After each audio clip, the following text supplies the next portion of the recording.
We got some old films, new films, any kind of shitty films. We caught it Tuesday night, so it's there in the morning.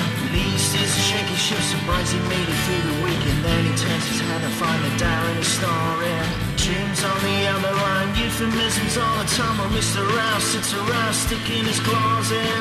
Elton's got a heebie-jeebie spinning, how he's doing weebies. Winston's looking sheepish like he pissed on the floor again. All we want is a coronary impression. It's not narcolepsy if it's 1 in the morning.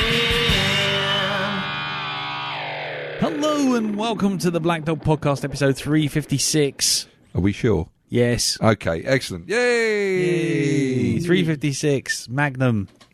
Dun, dun, dun, dun, dun, dun. See, I don't think of the handgun. I think automatically of Tom Selleck giving his cheesy closed mouth smile at the camera and pulling away in a fucking Ferrari, whatever it was he was driving. It was a Testarossa, wasn't it? Yeah, it was a Testarossa. Yeah, it was the classic looking. Yeah, the Ferrari, one with the air vents in the doors. Yeah, and the bumpy bits, which were a bit pointless, and because then you had it was. Dun, dun, dun, dun. See, I've got that fucking tune in my head now. We have to play out on that now. No, we don't. Dun, dun, dun, dun, dun, dun. Really? Yeah. Do we have to do this? We do now, because I said so. Oh, look at the power over reality that I have. Look, I bend them to my will. Hold on. Just before we get into the intros, here we go. Hey! There you go. Magnum PI, of which he is the square root. It's all about a mathematician who becomes a detective. See, there he goes. He's pulling away in his Ferrari after he successfully held a class on trigonometry. Yeah. News just in, it's a Ferrari 308. Oh, there we go. The 308? Yep. Okay. Here you go. No, guitar. Hold on. Oh, classic. Do you know what's missing from this tune? Where's the saxophone? That's all you need is saxophone in it. In fact, whatever happened to the saxophone? I think it was made redundant back in the 1970s. Because it was a legal law that got rid of the saxophone from everything. Because, I think, it's sad to think that Tina Turner's saxophonist won't be able to, do any more work and, afford any more of that Jerry curl stuff that he used to put on his hair to make it long. The Frizzies, that's it. Yeah, activator. Yeah, what's it? What was the bloke's name? The guy who used to play saxophone. The muscle dude. Yeah, he was in Lost Boys, and he was also in Thunderdome as well. Yeah, but he always had greasy. His hair was literally dripping more than the Predator's mouth in Alien vs Predator. Yeah, he was. Or no, than the alien's mouth in Alien vs. Every time they shot a video, there would be a haze of activator mist. Yes, he used to have people. They used to employ people standing there with crop sprayers, so that his hair would always seem just really to keep him moist. Just to keep him moist. Because if they didn't keep him moist, his head would implode because it would just dry out and he'd be like a raisin. In fact, Beetlejuice, when they're in their waiting room and they've got the hunter with the very small head. Yeah, that's him without that stuff on his dehydrated saxophonist. Yeah. Right. Anyway, welcome to Black Dog episode 356. I'm Lee. I'm Darren. I'm Jim. I'm Elton. Hello. And yes, this week we'll be seeing how everyone's week's been. Though we've already recorded one podcast today, so we might be a bit punch drunk. And and then after that we'll be reviewing what was it? Full Metal Jacket. Yeah.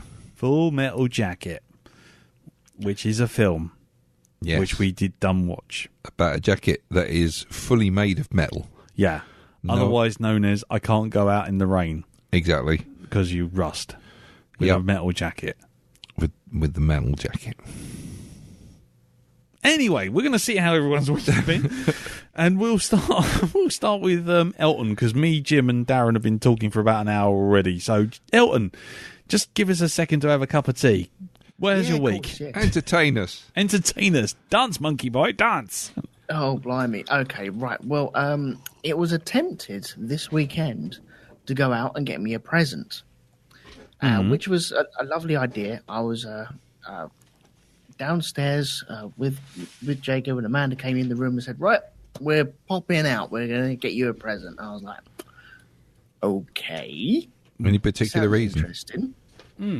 Yeah. Any reason? No reason whatsoever. Okay. And we jumped in the car, went up to Cambridge, and I was getting all excited. And we popped into the Mac store. And I was thinking, oh, this is going to be good. Yep. But they're way too expensive. Well, which Mac were you talking about? It was the MacBook Pro. Oh. It's just a replacement for what I've got. And I said, I think they're a little bit too expensive. And it was, no, we will. And no, it's way too expensive. So, alas, I came back with my tail between my legs.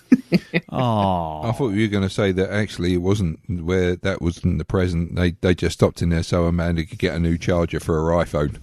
Yeah, that would be awesome, wouldn't it? Yeah. Yeah, and you got a Kinder Surprise. As in, you were surprised just to get a Kinder. Oh. Yeah, that would be nice. But yeah, I think I've been priced out now. Been priced out of these things, and so I don't know what to do. I will keep making my computer from 2009. I think it was. I got this. Or no, maybe a bit later than that. Yeah, but maybe 2009. Yeah, I've got to keep this thing working. Keep spraying it with WD or something. What, the Mac or you have a PC? Yeah. Well, I mean, it's every time I do, like, they do this thing where you can rip everything off of it and drop it all back on there again. And I've done that once, and it works really well for about a week, and then all of a sudden it just goes pig slow again. It's where they keep updating this operating system. It's just not. The computer's got no bollocks anymore. It's been taken to the vet. It's been spayed and neutered all at the same time. The new Mac, iSoprano. Oh dear. So you're not going to buy any more Macs? Is that what you're saying? I think so. Yeah. And also the Mac store, they've turned into like crashes now, which is really bloody annoying. Ever since these iPads came out, because I walked in there and I thought, okay, that's a bit too expensive. I wonder what the iPad Pro is like with the pencil. So I went to go over there, and that is where all the mums and dads leave all their kids to play on all the other iPads. No, for fuck's sake, man. Yeah, well, So, they do a whole thing now for kids, don't they? Where you can basically sign up like little freebie 30-minute sessions where they basically get all the kids, round them all up and say, play on this iPad Pro, now pester your parents afterwards to buy 700 quid's worth of stuff plus a £70 pen that you'll lose in about an hour. Oh, see. Yeah, well, that's what it felt like. It was just all the mums and dads were looking at watches and phones and iMacs and stuff like that, and the kids were just around the iPads playing bloody Pokemon or whatever it was. Yeah, it's brainwashing for a new generation. Yeah, I kind of want to Candidates for the Golgafrincham B arc all in one place. Nice. No, I'm hoping that everyone gets that reference, but probably not. Golgafrincham B arc. Is that Hitchhikers? Yeah, that's the one where it's like the telephone cleaners and the middle management men, and they stick them in a spaceship, pretend there's a global disaster, send them off into space, and then the Golgafrinchians. Yeah, right, and they basically establish Earth. Yes, we're all a bunch of middle managers. But anyway, sorry. Anyway, new book coming out soon. Oh, just don't. Or should I say radio play? Yeah. Really? Yeah. Is Colin Alpha? Yeah, they've done a audio thing for it already. Yeah, they've got cast from the TV show. That's a redo of the 30th or 40th anniversary of it's the hexagonal phase. This one's called. This Well, is it's not the first Ian Kofer Hitchhiker sequel. What he done. what he did done. What he did done. We shall speak no more of that. Yeah. Okie dokie. Anything else, Elton, then? Yeah. Well, I'll try and Go keep for you it. entertained for a little while. That's all longer. right. You keep dancing. We're having more tea. Okay, keep having tea. I've been watching Lost in Space. Okie dokie. Yeah, that's really good background TV as far as I'm concerned. Yeah. It's turn it on and do something else and just pop in every now and again and you still know exactly where you are. Are you still waiting for a smoke monster to turn up? Yeah. You'll notice they've actually nicked the font from Lost. Oh, don't Have say they? that. Well, you look at the font. Look at the font for the title, right? Okay, Yeah. you'll see it's got what it should be. It should just be called Lost, but in space. They're missing the "but" in because I think the budget went over a bit, so they couldn't afford the 5 letters and a space. Yeah, it is the same font. Lato, it's called. Yeah, It is the same font. Because, Right. yeah, nerd. Yeah. Font nerd, yeah. Font nerd. Yeah, go to What the Font. That's what you got to do. What the Font. Yeah, I've already downloaded a few from there before, so yeah, that's pretty good size. Yeah, I like that. And the font, and then What the Font. So, Lost in Space, I think I will watch the rest of the season. As how much I'll watch of the rest of the season, though, I don't know. But my Netflix will definitely project it into my room. How many episodes have you seen so far? I'm on the 5th. Okay, that's not too bad. I'm surprised how far I've got so far. So, Yeah. it just depends on what I'm doing, really. I can't sit down there and watch it. It's just not that entertaining for me. It is a return to Saturday afternoon sci-fi telly. Yeah. It's Yeah, I not. suppose it kind of fits into that, doesn't it? Yeah, if it was the A-Team, you'd have the same reaction. You feel like you know that someone is going to done fuck up in like the first 10 minutes, get into a situation. There'll be a B plot, which will be nothing in particular, and then there'll be a rescue attempt. And then Gotcha. then the show ends. Then it happens again Right. for 8 Yeah, episodes. 10 repeat, episodes. Yeah. So, you know, it's the same deal. It is the A-Team and old Battlestar Galactica and Hardcastle and McCormick and MacGyver and Airwolf. It's a formula. It works. Yeah. It's Sunday afternoon. You can smell the roast cooking downstairs. That type of. Yeah, that's right. Yeah. And then after I was that, normally covered in mud coming home from football, and the roast to be on downstairs. You're like, oh, okay, yeah. And I'd have either Land of the Giants or Lost in Space would be on Time either- Tunnel. What was it? I don't remember. yeah. Yeah. Land of the Giants, there'll be Land of the Lost, Time Tunnel, The Invaders. The Smurfs. The Smurfs, The Invaders, Space 1999, Thunderbirds, and if you're really unlucky, it'll be, was it the Star Cops. Star Cops, yeah, or Starfleet, what was the one? Beachcombers. Beachcombers, yes. There was a series as well called The Lost Island, which had a really cheesy theme tune. Oh, the Children of the Lost Islands. Yeah, it's the Lost Islands. And it's like all shows in the 80s. You didn't need to watch like the very first episode to understand what the story was about because it explains it in the lyrics. In the theme tune. Yeah, there once was a wealthy man who had a wonderful idea to take children from all places with all kinds of faces. And he puts them on a big ship and tells them to fuck off to the other side of the world. And it explains this all in the lyrics. And it's like, all right, fuck it, I'm done. I can watch an episode of that now. And the children is the evil leader whose face was in a mask. Exactly, who is Children must really... defeat him if they ever want to escape the Lost Islands. See? Jamie and the See Magic also Torch. Big John, Oh, Little see? John as well. Big John, Little That Little did the John. same What a way to grow. Yeah. Welcome to Old Men Remember Shit. But they were good. You got everything, all you needed the packet download was in that song, and that was it. You kind of understood. It was a bit like Joe 90. Everything was fed straight into your brain, and you could get on with it. Just do the job of watching it. It is old men remember shit just 20 years too late, isn't it? I was going to say this is like Ready Player One, but as a podcast. Even Knight Rider was like that. Michael Knight, A lone warrior on a shadowy journey to a man that doesn't exist. Jesus Christ. What is going on? I do believe I've fallen asleep. I might have to null your mic a bit, man. You've gone mental. Have I? Yeah. So there we go. There you go. Yes. Exposition done in the credits. Sorry. There was one other thing I did see as well. Go for it. It was a film from 2012. It's called Would You Rather?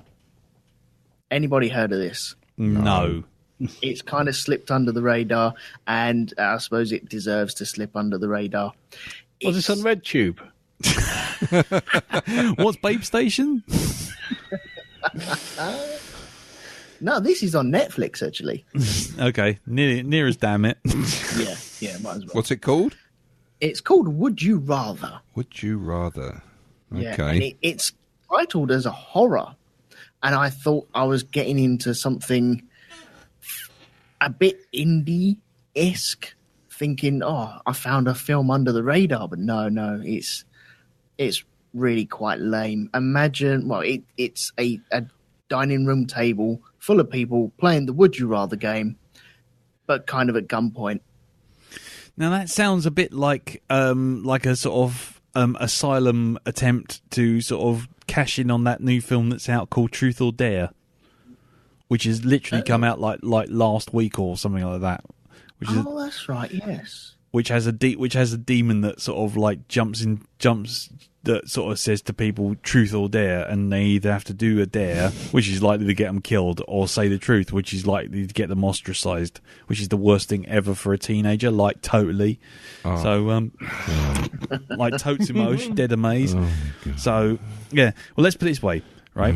I saw 10 minutes of it, and I won't tell you how I saw this because I didn't see it at the cinema. Yeah. But there is a truth or dare where a guy gets told to go up by the demon, to go up on a pool table in the middle of a pub and whop his knob out. have a poo. No, he has to whop his knob out. That's the dare. No.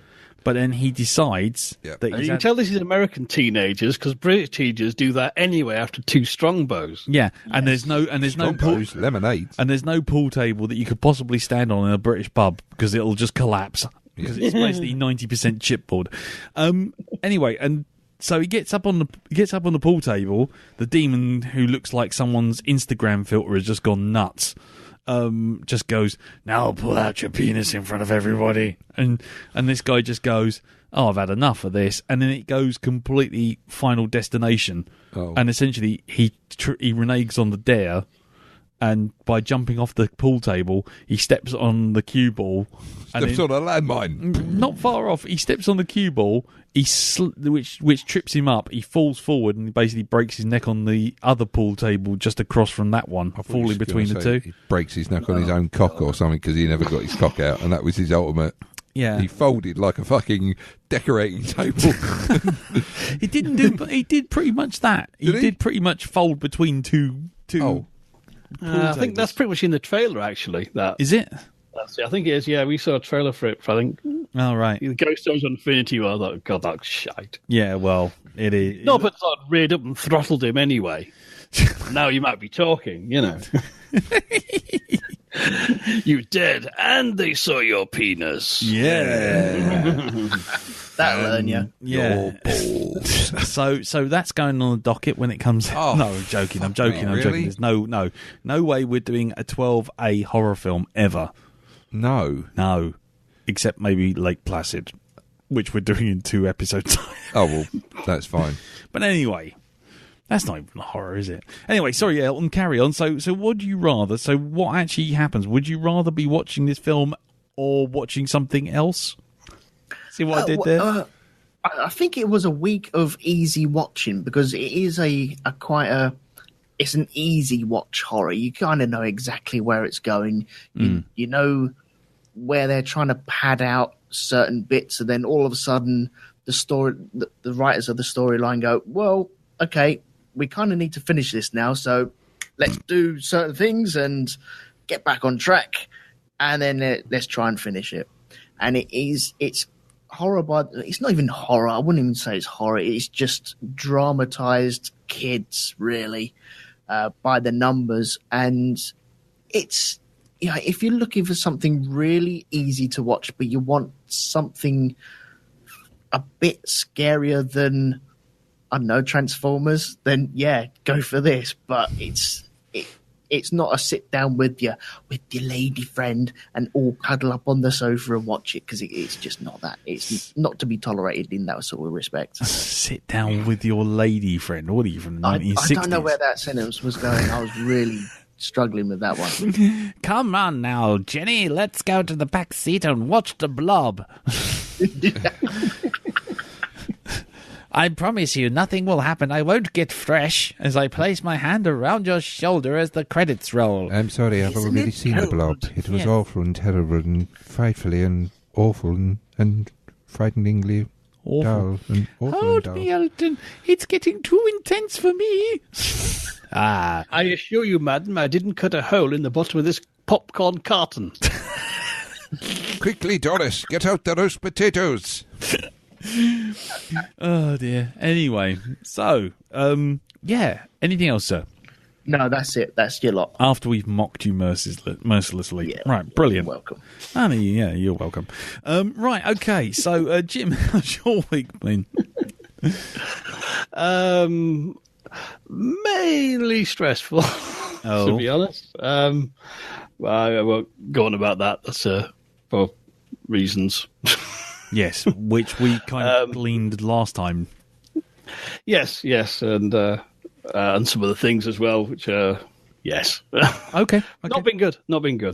But on the lighter side of things, my sister and her family have gone off for a much and well-deserved trip to Florida to take my little niece and nephew to Disneyland. Yay. For a lifetime.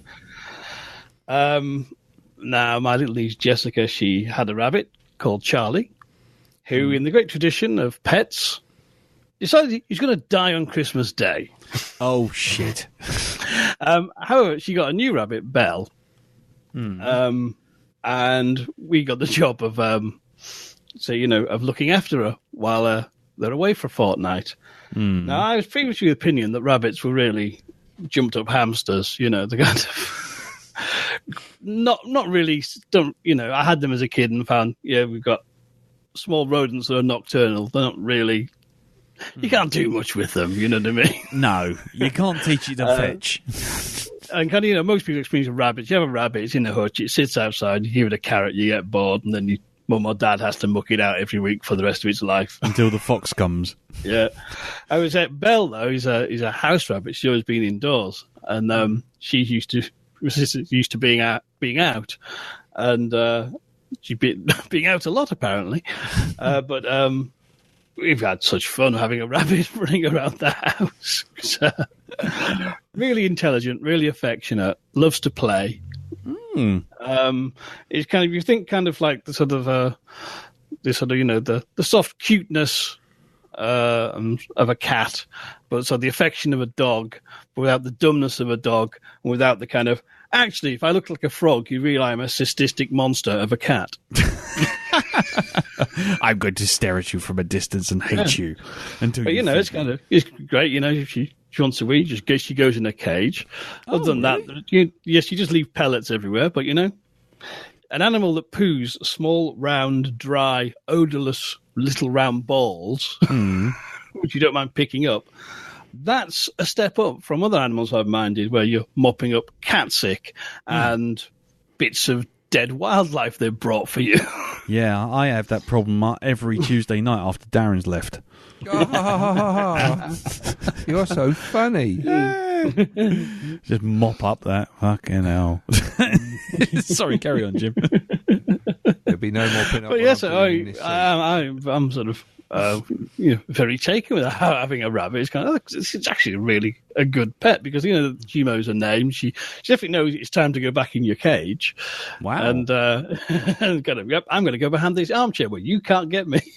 Right. Okay. But she knows she does have to go back. Then she will actually go back after putting up a kind of a comedy. You can't catch me. Yeah. Sort of bit and have a bit of a run around. But it's been absolutely great fun. It's actually been quite the tonic, shall we say, in stressful times. Yeah. So, yeah. A little animal that's quite cute, sit and come on, pat me. You know what I mean? Because kind of, come on, pat me. Let's have a play. Yeah, this is great. Nice. That's been really good. Yeah. So, you've never thought of having a rabbit as a pet. Consider having one and keeping it in the house, not just sticking it in a box at the end of the garden and ignoring it. And moral of that story? Yeah. How did it get on with Mr. Owl? Mr. Owl's upstairs. Oh, she's not made it upstairs yet. Oh, right. But she has escaped the lounge several times. She's aware the humans have a bigger warren, and she's quite keen to get there and see what interesting things there are to explore and hide in. Yeah, you got to watch out for Mr. Owl. He's a bit woo and a bit way around rabbits, I imagine. Yeah. Yes, he's on his perch now, asleep. I can see him. Yeah, so you hit him with a gin early. Well, that's the trick. The owl management. Plenty of gin. It's the same approach you take with me, actually. I'll be fine. Yeah, Jim's getting Larry. Quick, throw the gin at him. Okay, cool. In case of emergency, break glass, grab gin. Yeah, exactly. Yeah, in case of extreme emergency, there's like a sort of absolute vodka aerosol. You just sort of spray it in the air. Fire a bit of Beefeater into the air. Wait, when you're chasing the rabbit around the front room, do you walk around like Elmer Fudd going, "Be very quiet"? Chasing the rabbit. I've not done that yet. No. A real dulled down version of chasing the dragon. Yeah, isn't it? Yeah, chasing the rabbit is a home counties version of drug abuse. One too many Eccles cakes. Yes. Oh, I've been chasing the rabbit a bit too much this week. Yeah, man. Heating up the spoon. Sorry, heating up the silverware. The ladle. Yeah. Ladle? Ladle? How much of that stuff are you intaking? Yeah. Jesus Christ, Industrial man. mainlining. That's the smack equivalent of a Watney Party 7.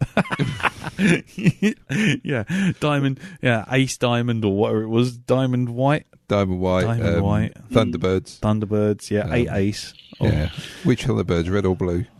Oh, it's got to be the red. You got to have the aniseed, mate. All right, there you go. Yeah. Yeah. Oh, yeah. By the way, because obviously, if you look at the colour of the label or the lid, you'd be able to work out what variation of a drink it might be. Right, Ellen? Shut up. Up yours. Oh, no. They should have sparkling in massive fuck off font.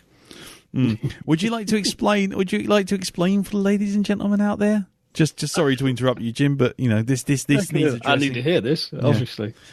I bought a bottle of water and it was masquerading as still water, wasn't it? Because until you open the lid, it doesn't fizz up. Yeah, and it turned out to be sparkling. And so I took my tirade to Twitter and decided to let the masses know how pissed off I was that sparkling water was hiding and pretending to be still water. So, they should write that on the fucking bottle. In big writing, not just in tiny little writing. I was going to say, I do believe they do actually put on the bottle original or sparkling. Funnily enough, they did as well, as explained by the picture that Elton put up. It's really tiny, though. Come on, you're going for a drink. You're wanting something really quick. You pick up a bottle of water. You think that's water, but no, they have to put them stupid bubbles in it. It tastes like shit. It tastes all right, bubbly water. It does. It tastes like disappointing soda stream. Well, even SodaStream's disappointing, to be honest.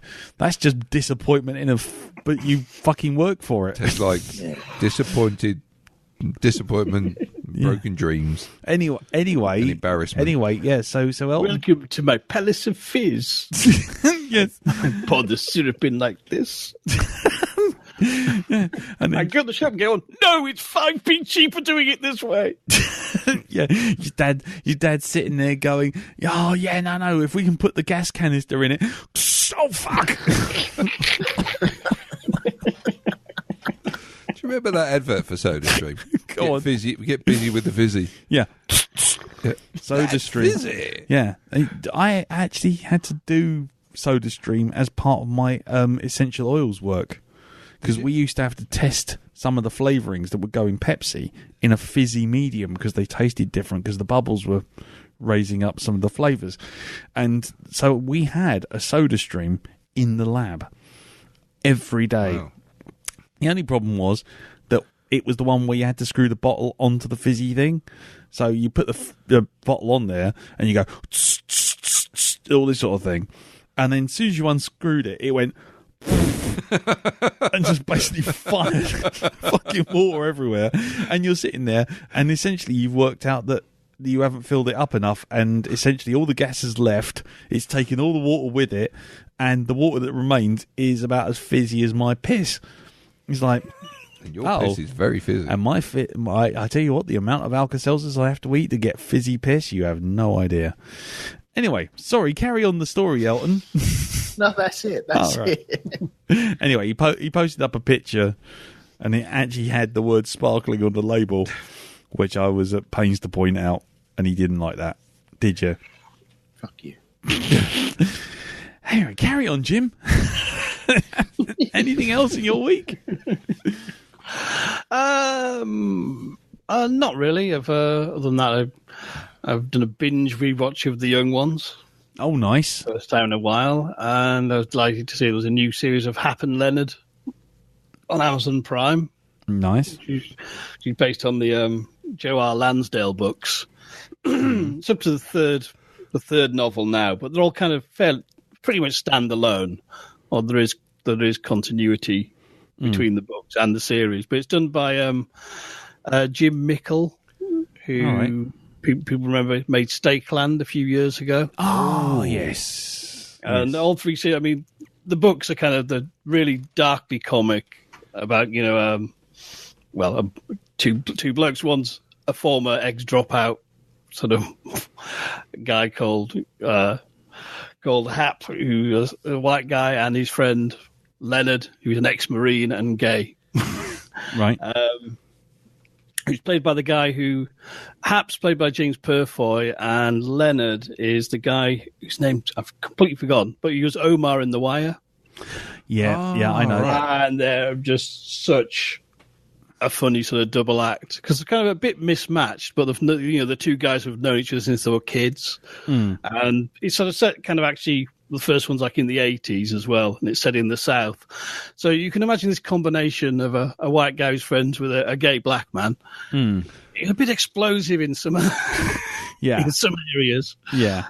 And not until all the plots, some of the kind of these like twisted, strange, slightly off-kilter sort of murder mysteries. So slightly Southern Gothic. Oh, right. But it's a really twisted, really funny, and just beautifully, beautifully done.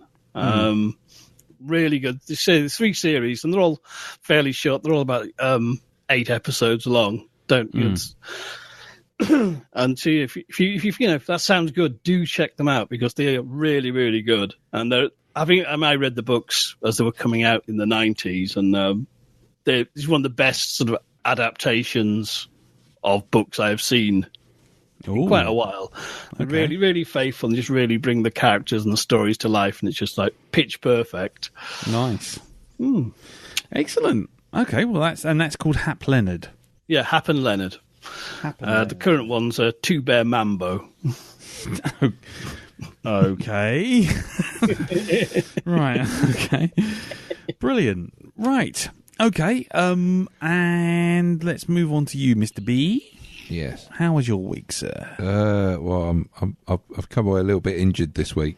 Really? What bit of your anatomy's dropped off this week? Well, it's my back this week. Right. I don't know what the fuck happened.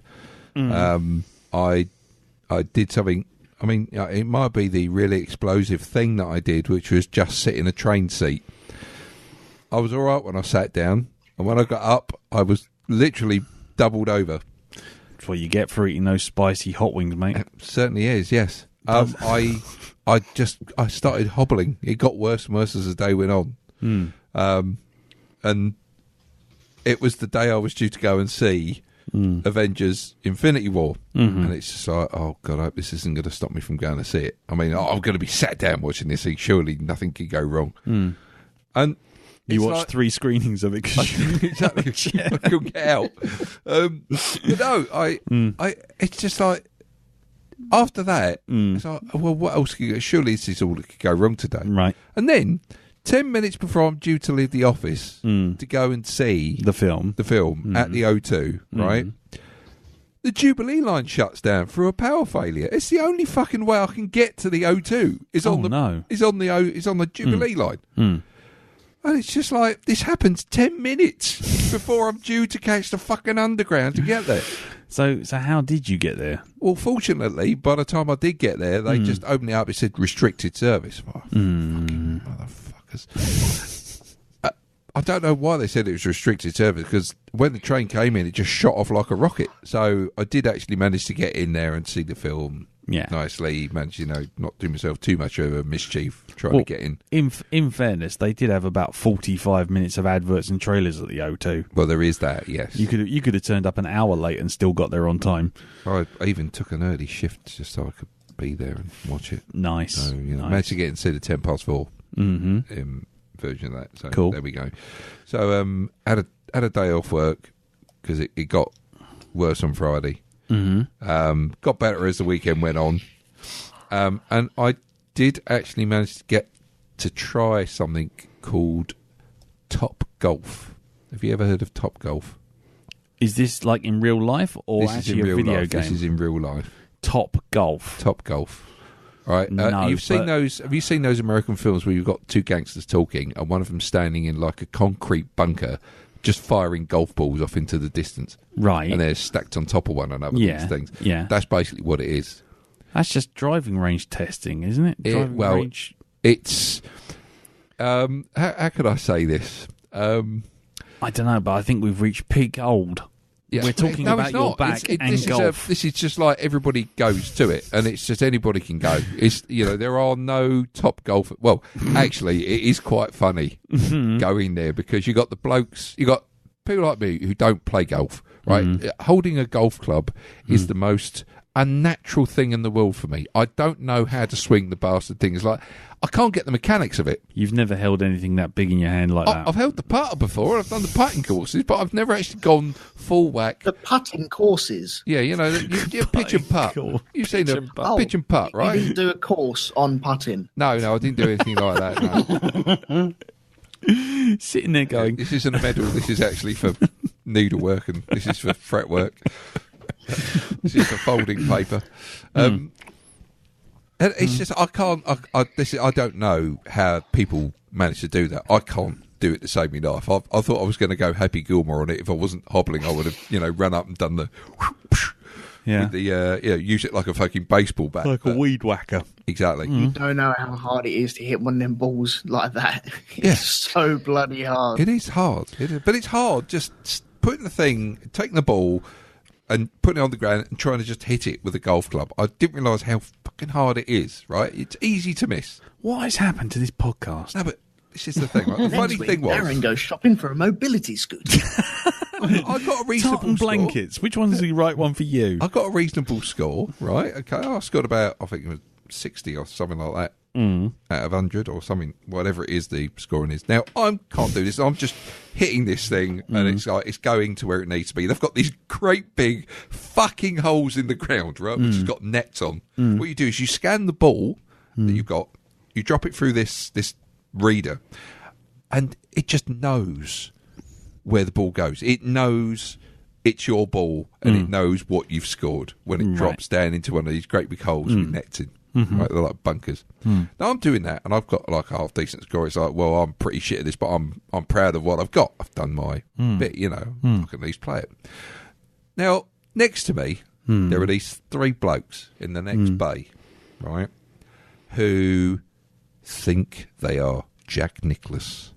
reincarnated. You could see they're pretty serious about it. They're trying to look like they're having a laugh, but you can see they think they are the fucking nuts where golf is concerned. Right. And they're going up to, they're giving it all the fucking welly with these things, and they're just flying off in different directions.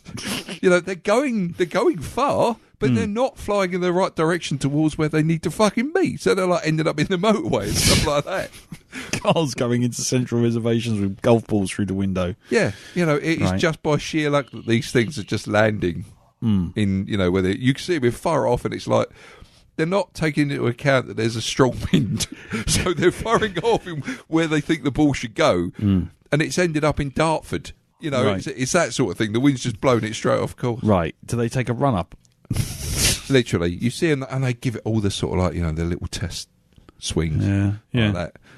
And it was quite funny because one bloke did the test swing and he looked like he was going to go for the full thing, and I think he almost took out the bloke 3 bays down because he flew off at an angle. Like a 90-degree spin. Yeah. Nice. So, that caused me to chuckle a bit. Can I ask one question? Yeah. How did you end up going to golf? It was a sort of it's like all families that go, stuff like this, kids take part in it, stuff like that. It's just really the unthinking man's version of golf. Right. It really is. Okay. Right. If you see it, if you look it up, Top Golf, have a go, look at that. It's just like bowling, basically. It's AMC bowling. Right. It is the golf equivalent of that. Right. So it's, cool. there were lots of people there. Lots of people. Yeah. People on stag do's and stuff like that were all in there giving it a go. Discount for the over 60s? Discount for the over 60s, yeah. Actually, no, there wasn't Didn't cost you a light. There weren't any over 60s there. That's the thing. Weren't there? No, there were mums and dads with young children. Weren't there, Dal? Like no, there wasn't, Lee. I'm not over 60 just yet. Not yet. But anyway, moving on. Don't listen to him, Darren. Don't listen to him. No. Yeah. No. You look good for your With the age. contempt he deserves. Fuck you. You look good for your age. So anyway, moving on from that. Yeah. This week I've discovered a new TV program which I think has become one of my favourite shows. It's on Netflix. It's a show called Happy. Yes. And it's a story. It's a show. It's only 8 episodes long, but it's about a guy called Nick Sachs, who used to be like the top detective in town. Yes. Okay, and then something happens to him, and he has a fall from grace, and he ends up doing hit jobs for various people or whatever. And it's during one of these jobs that he's doing, where he offers all these 4 members of his family. He has a heart attack and drops down. Anyway, he gets put into an ambulance, and when he's in there, it's like he passes out completely. They try and bring him round again. Yeah. And the next thing, all the screen goes black, and he's laying there, and he hears a voice slowly come to him and says, Mister, wake up, wake up. Yeah. And as he opens his eyes, you're just seeing his face. And he looks suddenly really shocked that he's seeing something right in front of him. Yeah. And the voice goes, oh, so you can see me. Now, at this point, I thought, oh, fucking hell, it's going to be another one of these I can see dead people things. Yeah. But then they show his point of view, what he's looking at, and it's a blue unicorn with wings floating there in front of a cartoon horse with a horn on its head floating right in front of him. Right. Trying to wake him up, trying to get his attention. And he's the only one that can see this this floating unicorn. Right. Right. Happy, this thing's called. And he thinks he's going mad. Right. Until certain things happen, he realises that maybe he's not so mad after all. Mm-hmm. And the actual horse itself... Unicorn. The unicorn. Well, he calls himself a horse even though he is a unicorn. Yeah, I was going to say, you have to watch out. There are people who get quite serious about those sort of things. They certainly do. The actual horse itself is an imaginary friend, but it's not his imaginary friend. It's the imaginary friend of a girl who's been kidnapped. Ah. Who comes to find him and tries to not so much hire him, but get him to find the girl. And there is a reason why it's come specifically to Nick, but I'm not going to reveal that. That's for you. But honestly, even though it's got the little blue cartoon horse in it, this show is not for children. Right. Whatsoever. No? No. In the advert, they say it's based on a graphic novel, and then it flashes up, and again, it goes, and we mean graphic. Ah. And there's people getting their heads blown off in it. Shot in the... stabbed in the groin. Nice. Because that's one way somebody gets tortured. Fork in the dookies. Yeah. Yeah. But it's darkly funny. The guy who plays the guy who plays Happy is absolutely brilliant in the role. I'm on the second episode and I'm just loving it. It is batshit crazy. Lovely. Yes. There are other things as well involved in this. There's another side to the story, but all you need to know, and all you should need to know to go and watch this, is the fact that there is a man who's been hired by a blue unicorn. Fine. Detective who's been hired by a blue unicorn to find the little girl. Cool. Excellent. So, yeah, get on that one. It's only just I think it's only just come out on Netflix. It's only 8 episodes long. They've already commissioned season 2. Have they? Oh, fucking yes. Brilliant. There you go. I can't wait. Cool. Excellent. Anything else, sir? No. Well, no, apart from, why is it takes only, say 2 minutes, right, for money to come out of my bank account when I pay for a travel card? And yet, when I say to them, oh, you did done fuck up and done the wrong date on the ticket, that they have to refund my money and then take the money again, right? Why is it takes them 3 working days to give me my fucking money back, but still manage to take out another set of money within about 2 minutes, so that I go fucking overdrawn? Not just overdrawn, but fucking overdrawn. I got an answer for that. Yeah, go on. Cloverfield. Is that what we're saying? It's Cloverfield. It's Cloverfield. Oh, I'm in the J.J. Abrams universe. Cloverfield. Anything can happen. Anything can happen. It was Cloverfield. It was Cloverfield. Yeah, Cloverfield train station service. See? Now it all makes sense, doesn't it? Or doesn't. Or doesn't, based on that. See? And if you don't know what we're talking about, the Patreon newscast this month Yes. we'll sum this up, because Shut Up That's Why has gone by the wayside.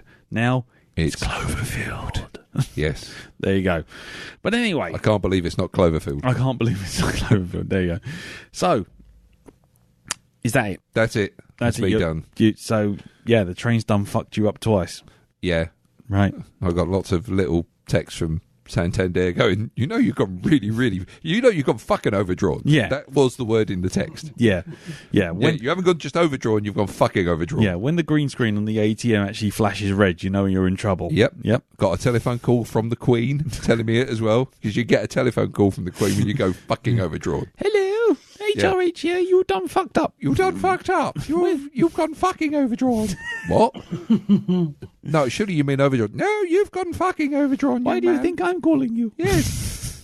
We only call you when you go fucking overdrawn. You really done fucked up. Thank you, Your Majesty. 3 working days, motherfucker. And I'm coming for your ass. I'm going to go carriage right over you, motherfucker. You won't know when it's coming. Yes. It could be any time. Could be any time. I'll have you shot. Philip, load up the silencer. One has a certain set of skills. One will find you and one will kill you. Give me my tax. I need some double glazing on Buckingham Palace. Anyway. So that's my week. Right, okay. You've been hunted down by the Queen. I will be soon. Yeah, okay. Queen is coming for me in three working days. Hope for that, you crazy motherfucker. Yeah. I wish I'd done it on a Friday, because then I'd have an extra 2 days, because they're not working days. So yeah, to fill in the forms and emigrate to France. Exactly. Yeah. Anyway, cool. Okay. My week. Well, Avengers. I think we covered that in the other cast. And I guess the only other thing that really happened was Carol has a business of her own. And occasionally she has to go meet these clients that she works for, and she's doing thing for a client that's quite big, and they were doing a big international schmoozy thing in London. So she had to go, and I had to sort of work at home, running the kids to school, running them back. But the one bit that I was not made aware of until the very last minute was that Katie's guide group and Lisa's guide group were having a parents' evening thing. And I'm like, right, okay. So I've got to go to that. And Carol's like, yeah, because I can't go to that. I'm like, right, fine, that's no problem. I'll go to that. And she said, and you've got to take your mum with you. I'm like, what? Mum? My mum? And they're like, yeah. So he's like, okay, fine. So we go there. My mum, is sitting there, and she's like, oh, right, this is going to be good. Turns out it's a body shop makeup session and pamper session run by the guides and sponsored by Body Shop at Home, whereby they try and sell you makeup products and get the guides to pamper you with creams and whatnot, face creams and lipsticks and makeup and eyeshadow and all this other stuff. This doesn't sound dodgy at all. No, it's all about, basically all it's about is essentially any money that this Body Shop at Home thing makes, a portion of it will go to the guides as a donation thing. So basically she's just like splitting the profits. Right. And that's why the guides were running it. But me, I'm the only guy there. And I've just turned up and there's like 20 mums. Did they look at you and go, fuck me, Mrs. Metcalf, you really do need the makeup? Well, actually, that was the thing. I'm sitting there thinking, oh no, what's going on now? What have I done? I'm like texting Carol, what the fuck have you done? What are you set me up for? And so I'm there, a mum's sitting beside me. Yep. And she's laughing her ass off. She's just laughing her ass off. You can see all the other mums trying to size me up. Like, what is he doing here? So there I was. I was there for the makeup, apparently. Then, like, the lady's like, oh, would you like to come up and be the model? And I'm like, no, I wouldn't. Thanks, no, thank you. Then I have to sit there through the most excruciating. Now, this is cleanser and toner, and these are sort of coconut, and this is chamomile, and this is tea tree, and all this kind of thing. And then this whole spiel about Body Shop doesn't do testing on animals, and it's all, even down to brushes being vegetarian brushes. Why? Because they don't eat meat. Well, that's what I said, but apparently that got short shrift. That didn't go down well. I wasn't sitting there with everyone else going, ooh. I was sitting there going, what do you mean? Does that mean it wasn't made from the body of an animal, or that it doesn't eat things? Is it a pescatarian brush? Does it only eat fish? What the fuck is the deal with the brush? Anyway, so it got to that point, and I'm like, explain why it's what it's meant by it's a vegetarian brush. I think it was sourced from organic plant materials, not from animal made materials. From trees that agreed to be in the brush in the first place. Exactly. Right. Or maybe it was an Avengers time. Maybe it was Groot's pubes. I have no idea. So I'm sort of sitting there like, really, what am I doing now? And they're trying all these things. Anyway, then it gets to the point where they're saying, go on, each of your guides, go to your parents and sort of try these things out. So Katie goes off to my mum.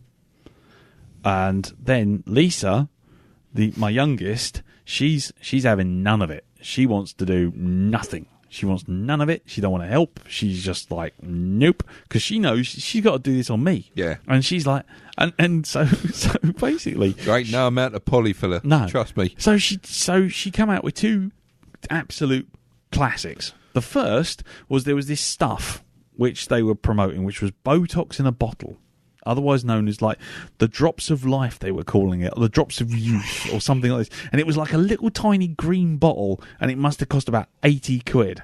It was like fucking super, super stupid stuff. I don't know. Maybe Chris Oster or someone like that will jump on the Facebook group and just explain what it is. Yeah. But apparently, like, I can explain how it works.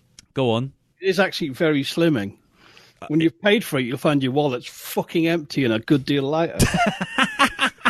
Yeah, something like that. And so, first thing comes out of Lisa's mouth, looks at me, and she goes, looks at the lady, and she goes, "Can we get it in a jet wash?"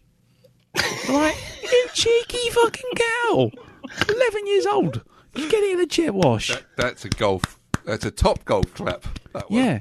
So mum's in fits now, and you get it in a jet wash. It's like, fucking hell, stick it on a hose. What you mate, I'm gonna. If it don't get the hose, it gets the lotion. It puts the lotion on its skin, or it gets the hose again. And then I'm like, look, if you're gonna do it, just do it, because they've got all these like skin creams and whatnot. And I'm like, go on and do it. And then she turns around to her sister. Remember, 11 years old. Yeah. Turns around to her sister and says, "But Body Shop says it isn't tested on animals." Looks at me. It's like, oh, nice.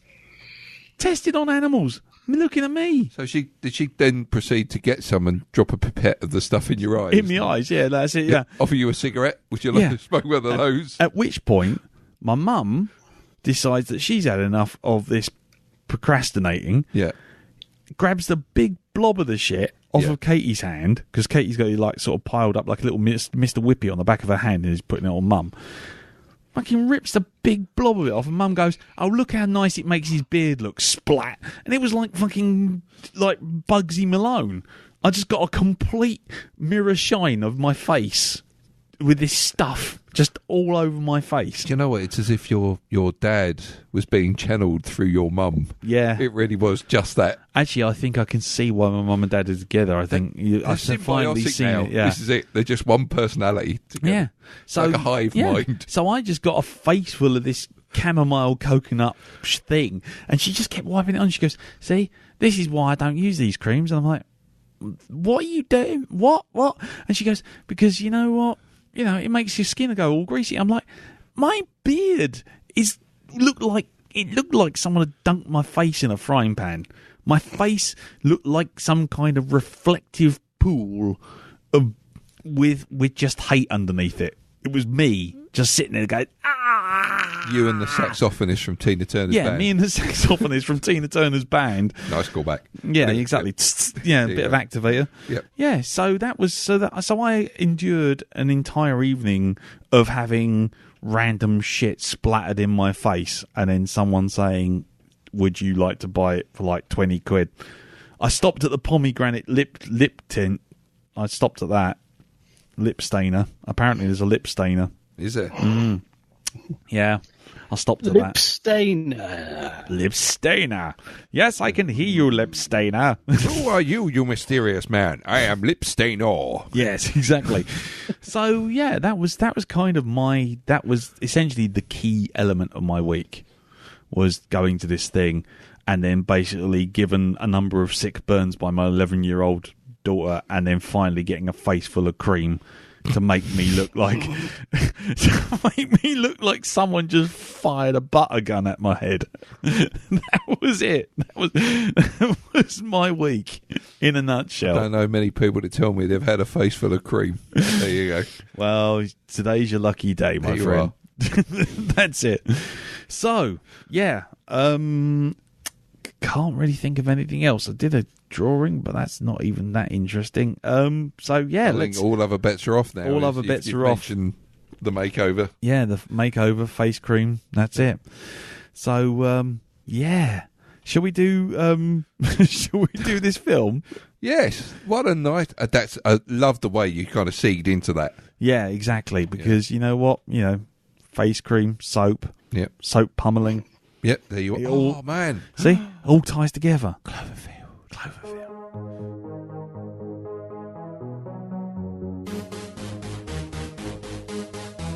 Roasted his bags. Roasted his bags. Roasted his bags. Roasted his bags. Roasted his bags. You're gonna watch a film you like when you were young. Sticking in the player, then send feedback when it's done. Has it stood the test of time? A classic, give 'em more. Or has the movie we lost the China cinematic bore. Is it still hot? Send me what you got.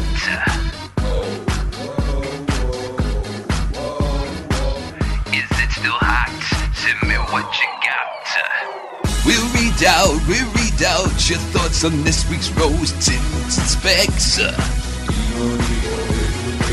We'll read out your thoughts on this week's rose tinted specs. Rose tinted specs. Rose tinted specs. Rose tinted specs. Rose tinted specs. Oh my god! I'm gonna be your drill instructor. Yeah. And all that sort of stuff. Hello, right. Okay, so Full Metal Jacket. Now, I'm going to be right up front here and say that the Wikipedia here is one of those multi-scroll malarkeys because it's a Stanley Kubrick movie, so of course it is. We are going to skip lightly over it, and if you would like to look at the film in more detail, by all means check out all the extras that are on the DVD and the Blu-ray, and check out the wiki if you want a nice sort of reasonable read for at least an hour on the toilet. So, Full Metal Jacket is a 1987 British-American war film directed and produced by Stanley Kubrick. The screenplay is also by Kubrick, Michael Hare and Gustav Hasford, based on Hasford's novel The Short Timers, back in 1979. Its story follows the platoon of US Marines through their training, primarily focusing on two privates, Joker and Pyle, who struggle to get through boot camp under their foul-mouthed drill instructor, Gunnery Sergeant Hartman, and the experiences of the two love wiki. Yeah, get it accurate but can't write. And the experiences too of the platoon's Marines at the Tet Offensive during the Vietnam War. The film title refers to the full metal jacket bullet used by the soldiers. The film was released in the United States on June 26, 1987. It stars Matthew Modine, Vincent D'Onofrio, R. Lee Ermey. That's it. Lee Emery. Sorry, that's it. Emery. Sorry, my apologies. Who only passed away about 2-3 weeks ago, didn't he? Yep. So there you go. Adam Baldwin, Ed Ross, Dorian Harwood, and Kevin Major Howard. The film was budgeted for $30 million, and it made what at the cinema, Darren?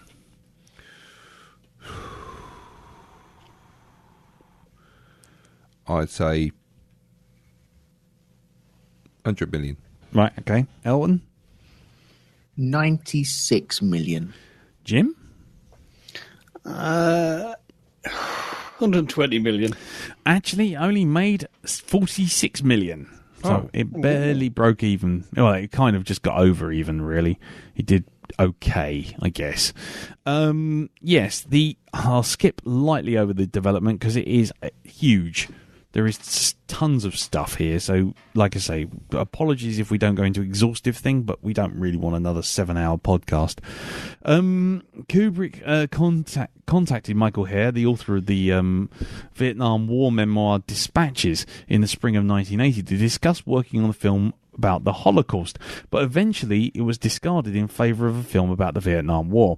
They met in England, and the director told Hare that he wanted to do a war film but had yet to find a story to adapt. Kubrick discovered Gustav Hasford's novel The Short Timers while reading Virginia Kirkus' review. Hare received it in bound galleries. Received it in bound galleys, and thought that it was a masterpiece. In 1982, Kubrick read the novel twice and concluded that it was a unique and absolutely wonderful book, and decided, along with Hare, to adapt that as his next film. According to Kubrick, he was drawn to the book's dialogue, finding it almost poetic in its carved-out, stark quality. In 1983, he began to conduct research of the film, watching past footage and documentaries, reading Vietnamese newspapers on microfilm in the Library of Congress, and studying hundreds of photographs from the era. Initially, Hare was not interested in revisiting his Vietnam War experiences, and Kubrick spent 3 years persuading him to participate in what the author would later describe as a single phone call lasting 3 years with interruptions.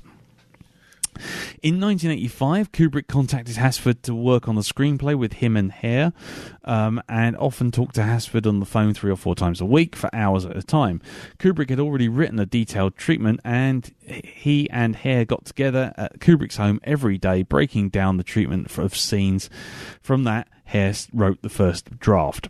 The filmmaker worried that the book's title might be misread by audiences and referred to people who only did half a day's work and changed it to Full Metal Jacket. Neither Hasford nor Hare knew how much he had contributed to the screenplay, which led to a dispute over the final credits. And Hasford remembers, "We were like guys on an assembly line in the car factory. I was putting in one widget, and Michael was putting in another, and Stanley was the only one who knew how it all was going to end up looking like a car."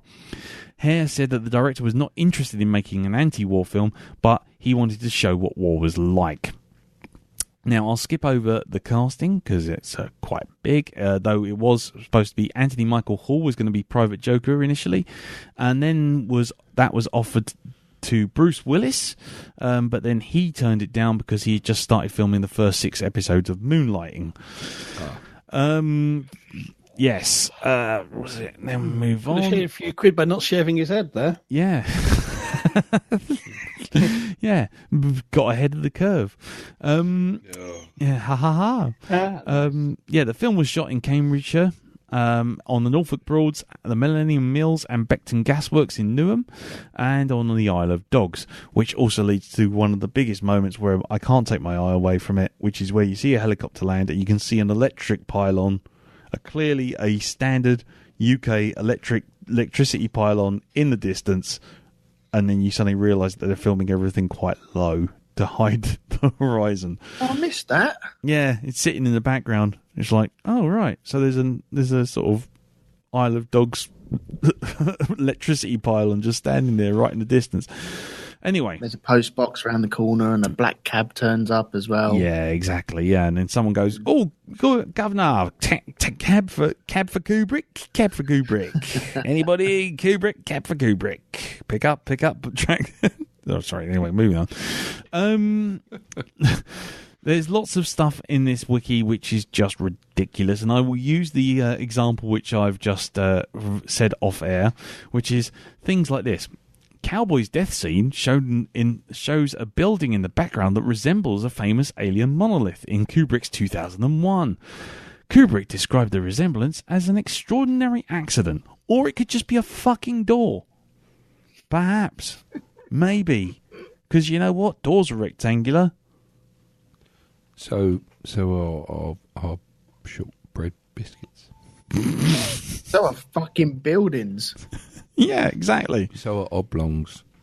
They're oblong. And Toblerones seen from space. Yeah. They're almost monolithic. Dairy milk from a distance. Family like a size. door. Yeah. So, yeah, that's where you know the wiki's kind of gone rolling off. Yeah, I think so. Off on one.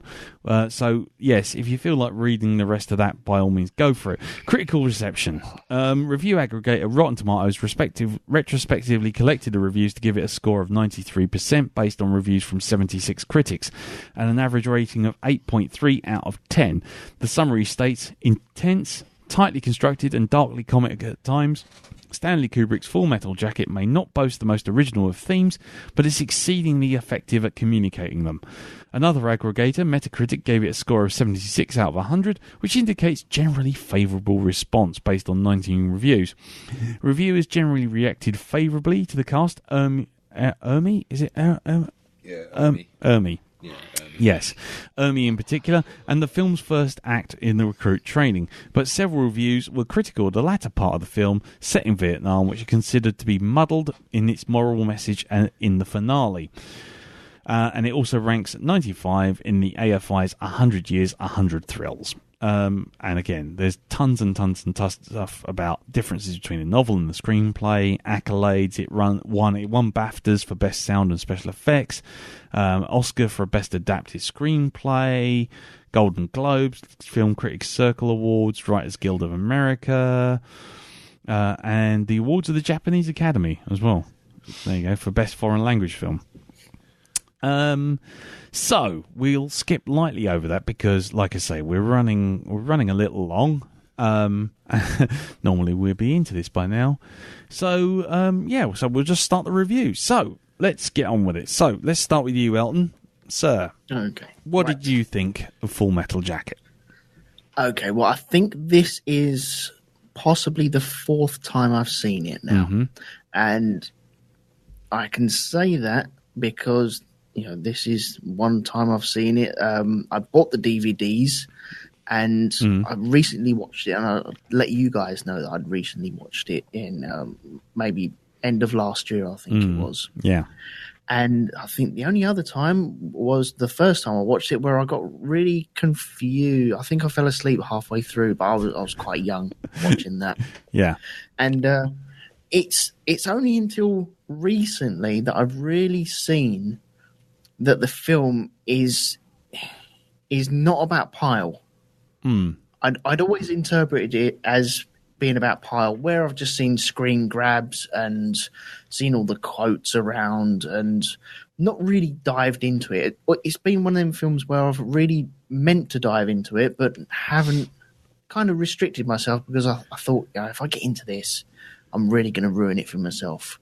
It's one I want to savour over years and years. And I think the last time I watched it all clicked. It was, no, this is not about Pyle. This is all Joker's. This is Joker's film, and you're on a trip with him all the way through it, and you can see beats on where his life is turning in front of you, and that's it. I know it sounds stupid, but it's kind of eye opening and it's refreshing from my point of view to have that click. All of a sudden, that's quite a nice click as well. When you suddenly you're watching a movie and all of a sudden it just falls into place. You're like, okay, gotcha now. Yeah, and you know exactly where you stand. It's quite a nice feeling sometimes, isn't it? Yeah, yeah. When it all just suddenly falls into place, you go, got it now. Yeah, yeah, yeah. You feel like you know exactly where you stand with it, and this time round. I really, really enjoy it. I really do. I think I enjoyed it slightly less than I did last time, but I think that's because, the shine is starting to come off of it now. Yeah. But it's still a roller coaster of, you got so many emotions going on there as well. And the visual style and the actual message behind it as well. I see. I'm not one to. Sometimes I will watch a film and be really intrigued by it and want to dive in on a wiki or read more about it. And this one, I've kind of just left it and haven't really dived into a wiki, not really read much about the backstory about it or anything like that. I didn't even know it was from a book. There we go. And would I be right in saying that this is quite an anti-war movie? I don't know. What do you think, Dal? Well, I'd like to think it is an anti-war movie, but Kubrick didn't direct it that way. No. He wanted to show what war was like. And if you're just, filming it straight down the middle and not actually coming in on one side of the argument or the other, then you can't really say it's an anti-war film. It's more of a judge for yourself. Yeah, you make of it what you want, really. Yeah, this is what war is.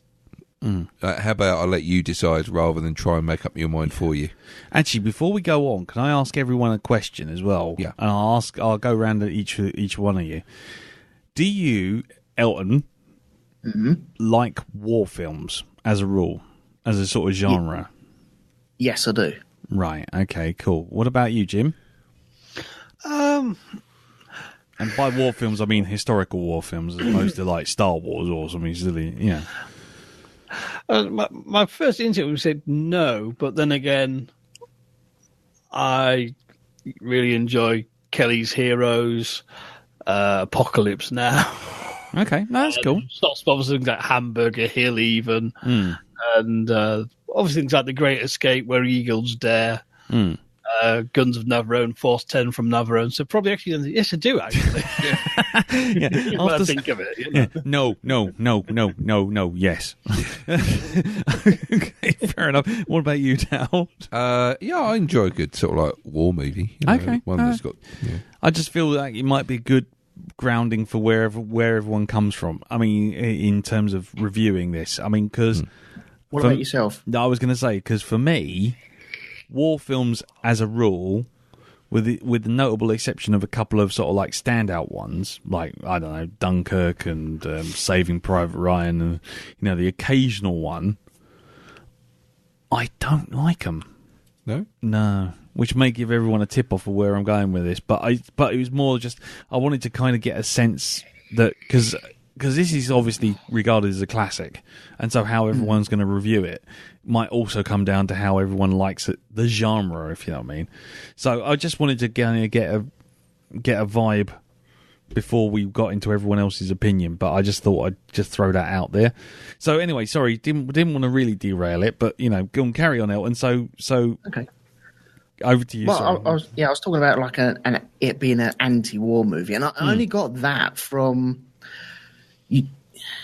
You don't really see many, if any. I think I counted 3 Vietnamese being shot, and then there's only two at long distance, and then you have the sniper at the end, which turns out to be a female. Yeah. And from that, I get when you do have the long distance kills, they miss the first maybe 4 or 5 enemy running across, and it's kind of right. This is just my interpretation. I'm not reading this from anything, but it's kind of America sitting in this war where they went in, they totally unprepared for anyone to run across that thing, and then when they do, they hurry around, load up their gun, and nick 2 at the very end.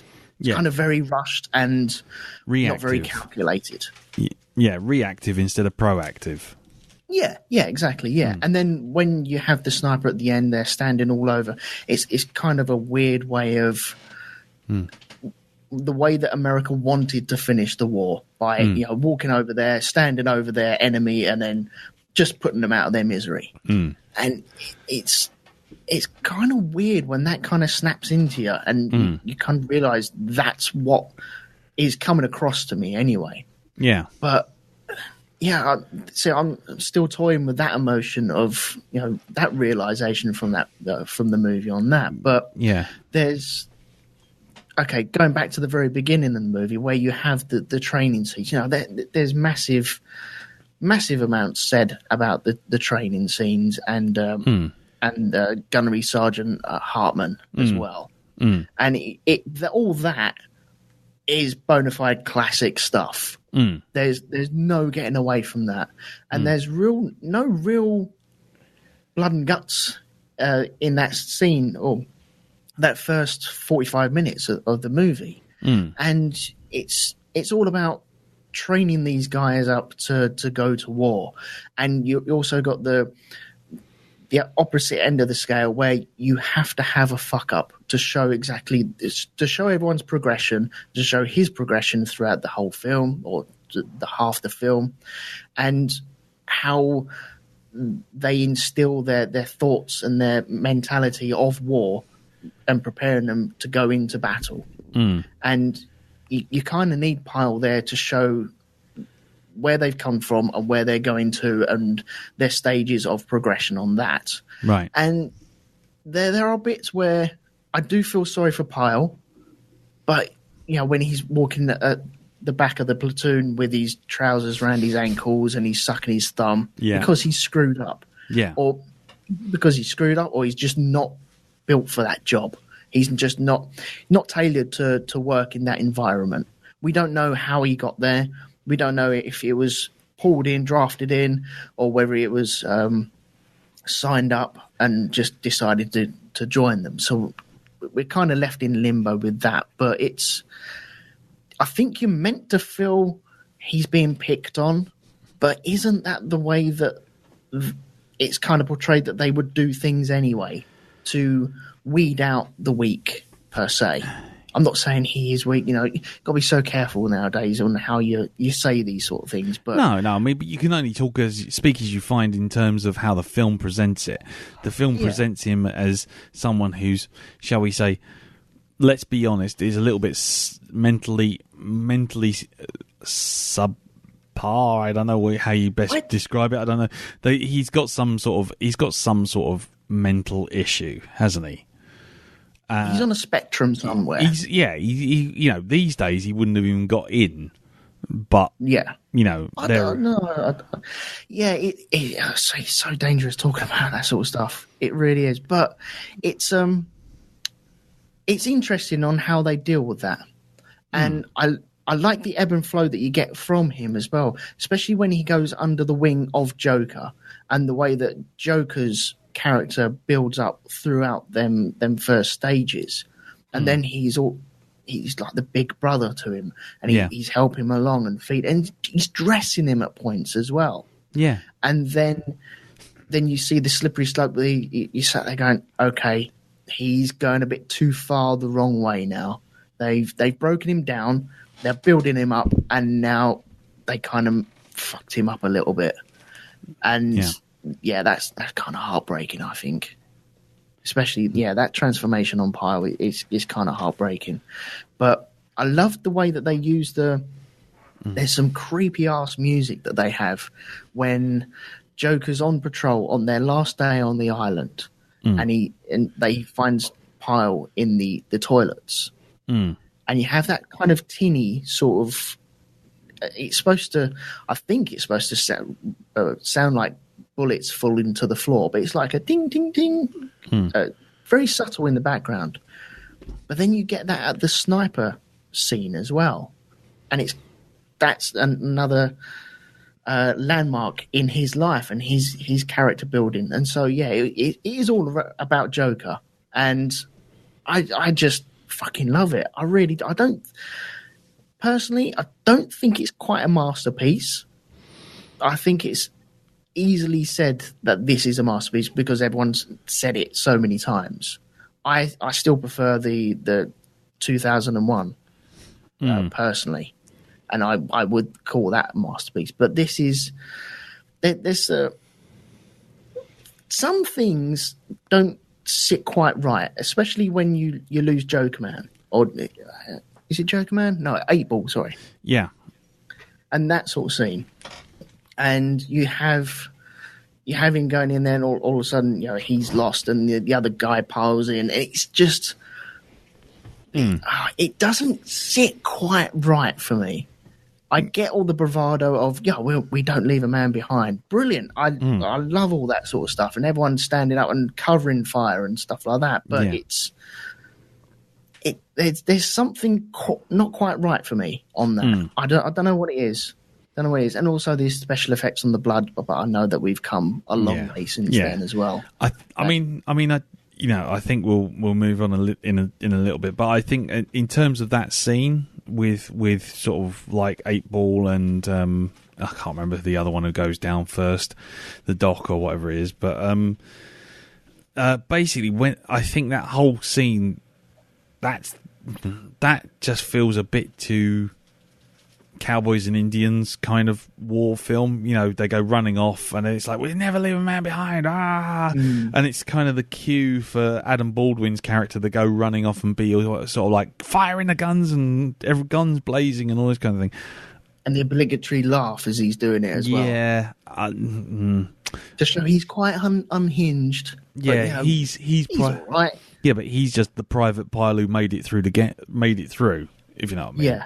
But anyway, so I mean that whole scene is just, I'll get to that when I get to my point, I think, because otherwise I'll just run off on that. But cool. Yeah, but move on for a bit because I'll acid flashback later. Sure. So we'll move on to Jim next. So, Mr. Jim, what about you, sir? Well, now this is a film I've seen many, many times. It seemed to be I don't know. It was one of those films that you go around people's houses and you go, "Oh, I've got Full Metal Jacket out. Do you want to watch it?" And, okay. Yeah. Okay. I think there's a lot of testosterone in this film, and certainly I think it was very popular with young men in their 20s when it came out, shall we say. And I was always I saw it at the cinema. I've always had somewhat mixed feelings about it. Like I have issues with many Kubrick movies of I recognise there's some absolute genius bits in it, but I think Kubrick has a very cold approach to his characters. Yes. And sometimes you need humanity. And this film, I think it does have an enormous emotional wallop, but I think it kind of loses its character and humanity after the training's finished. And I always feel this isn't one movie, this is two movies. Yes, absolutely. And the training scene, section, as it were, is absolutely, cinematic perfection. I mean, I know I said back in the day when people watched it a lot, people used to always quote the insults of Gunnery Sergeant Dick Emery. And I was like that's very well, but you really could have missed the point of what those scenes are, what he's doing is. Because, I mean, at the time, this was coming out in the wake of Platoon, in the wake of a lot of people going back over Vietnam and hearing a lot of stories from Vietnam vets of how the training really just psychologically broke them, and then going to Vietnam compounded that, making them utterly useless and unfit to be able to handle civilian life because they've had their individuality just ground down by these brutal drill sergeants. And then sent to the clusterfuck that was Vietnam, and they come back and just can't relate to ordinary people anymore. And, totally understandably. And it was something of a scandal that what made it hard was they came back and found they were hated. And people were saying stop the war, and there's no, yes, I can, there is that line to be drawn, I think, of you can be against the war, but you can still be for the troops because they're just doing their job. They didn't decide to do this. No, but then, especially in Vietnam, where a lot of people were drafted in. Yes. And there's a lot, actually, with weird parallels with lots of old British movies in the training section. And a lot of it plays out very similar to, say, a whole range of different British movies, from comedy to serious dramas, about young men who had to do their national service in the 50s. Yeah. And I think that's something Kubrick's, he is British, he's steeped in that kind of stuff, and that does come through. And this is like a nightmare version of Carry On Sergeant, frankly. I mean, weirdly, but it really is, you have the sadistic sergeant who nothing is right, and, they're all, peeling spuds and doing laps in the rain for fucking up. Yeah. But the thing is, once you get to actually Vietnam, the thing is, you focus that much on sort of Pyle. Joker's a bit of a cipher, and he just kind of drifts around through Vietnam. Yeah. He says he wants trigger time. He's kind of like, really? Yeah. Are you not telling me most the GIs there would be absolutely begging to have the cushy job he has and not be in the shit? And you never really get, other than some glib remarks here and there, you never get a real reason of why he feels he needs the trigger time, why he needs to get the 1,000 yards stare the other guys have. Yeah. And I mean, don't get me wrong, the second half, I think there's some fantastic sequences in it, and I think it, as ultimately, it's interesting. You don't see that much fighting. You see the fallout from it. You see what's going on around it, the downtime, and that's really, I really sort of get where Kubrick's coming from when he say he wanted to show the reality of the war. What he means is the reality of soldiering in Vietnam. Yeah. A lot of it is boorish, it's unpleasant, it's, very jittery men, acting outside the bounds of civilized society in many ways. Yeah. And that's all good stuff, but there isn't really a strong narrative thread to tie the two halves together because Joker is just such a cipher. Yes. And I think at the end of the day, as much as he shows the kind of sort of the sleaze and the sort of casual craziness and psychosis that was day-to-day life for these guys. You know, and through no fault of their own, I should say. You know, it's kind of like most people would end up, you know, doing bartering over whores and having this, you know, very casual attitude to appalling things. But I think the trouble is somehow it's just a bit too sanitized. It's a bit too war movie. Yes. You need that, not necessarily just the brute, like Saving Private Ryan, sort of heads exploding in, you know, glorious pinch-up, cranky vision and stereophonic sound. Yeah. But you don't get the sense of kind of like Apocalypse Now, of the real danger of it, because it's too much camaraderie that's taking the edge off. Yeah. I mean, it gets close to it, but it never sort of goes over the edge for, say, like the scene in Apocalypse Now where they go to the bridge at night. Yes. There's a lone gunner firing, and Martin Sheen goes over and goes, "Who's in charge here, son?" And this, you know, freaked out gunner just goes, "It ain't you." Yeah, exactly. Yeah.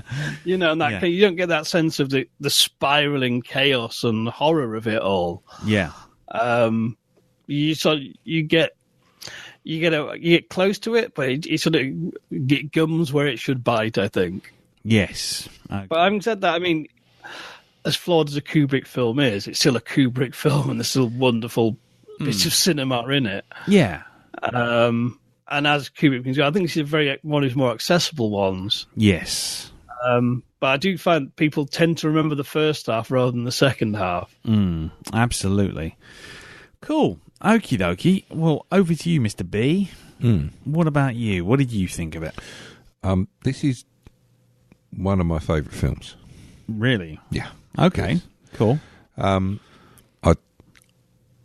I think the reason why I like it so much is because of the way it is, the actual structure of it, where it gives two halves. It gives you the whole first half where sort of like the climax is the sort of the horrific sort of, you know, final breakdown of Pyle. Right. You know, what's leading up to it, and the bit where it's like, you know, showing you that some people might think treating soldiers rough, you know, is a good idea, it toughens them up. But I think maybe it does work, but it only works in the position with people who actually want to be there. As opposed to drafted. Exactly. Yeah. And these are all drafted individuals. It's like Pyle's, from what I gather, from what he's a farm boy, basically, you know, wherever it is he's from, it's kind of like that. He's just this real kind of harmless individual who's not probably the sharpest tool in the box. I don't even think he's the handle. No, he's not. Exactly. Yeah. Who does actually become the sharpest tool in the box by the end of it, just because of he becomes incredibly focused just before the big climax for that first half of the film, you know. And his focus, of course, is the sergeant major there, Sergeant Hartman, or the drill sergeant. Yeah. I like the build up to that. For me, I don't actually view this as a realistic movie. I look at it more of like a fantasy in the same elements as, you know, Apocalypse Now, how it became very fantasized. You look at it, it becomes a very sort of surreal. Yeah, it's like a journey through a nightmare. Yeah, you know, or Dante's, you know, hell. It's like, you know, going down the 9 levels. Yeah, you know. Yeah, I view it a bit like that.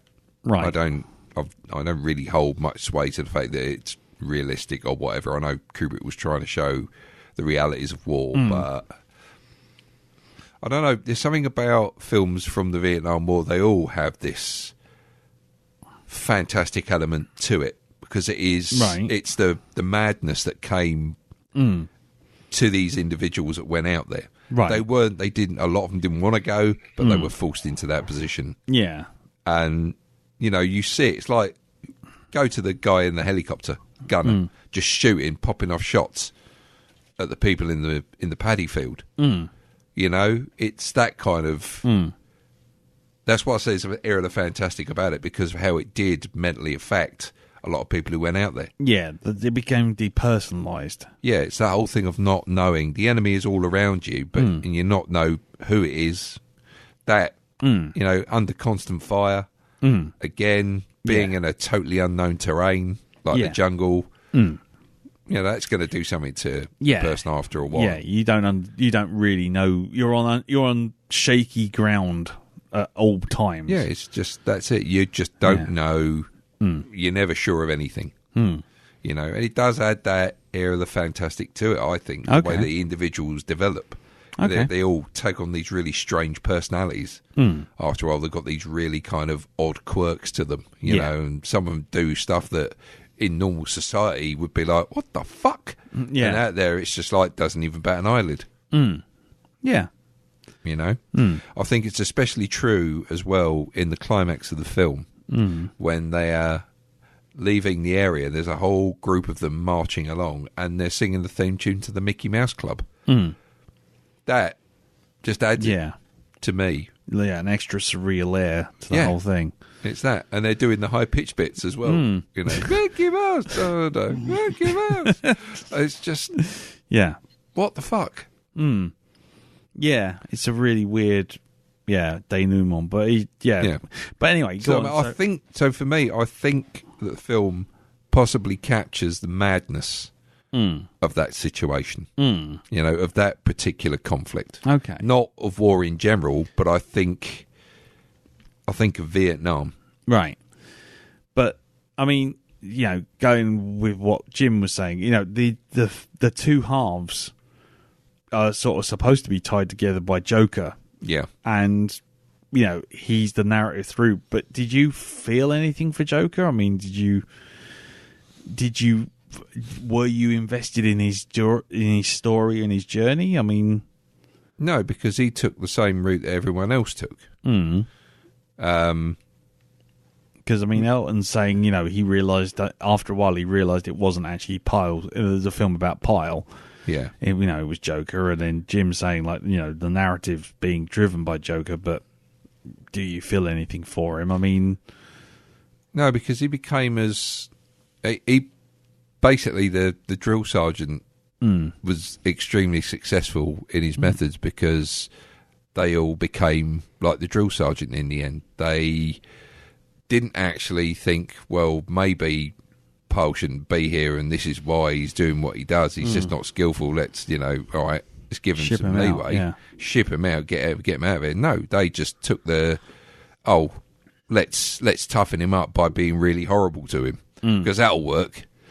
Because that's worked all the way through this film because, well, that's why we're doing all this stuff every time he fucks up because, the drill sergeant's been so successful so far with his methods. Yeah. So, I don't know, in that first half of the film, don't really have, I don't feel as though like Joker's a hero or anything like that because he's not.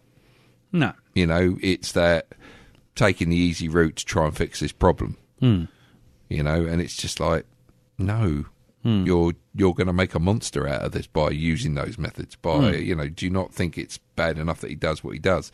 Do you really think you're going to help his psychological condition by beating him with bars of soap? Exactly. And then him actually seeing, because he doesn't see who else does it. He knows that there are people in the dorm that do it to him.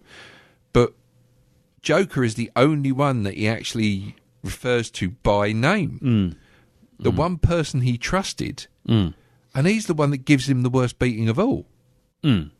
Everyone else just hits him once with the sock full of soap. Joker hits him 4 times. Yeah. I think and he does it with real aggression in his face when he does it as well.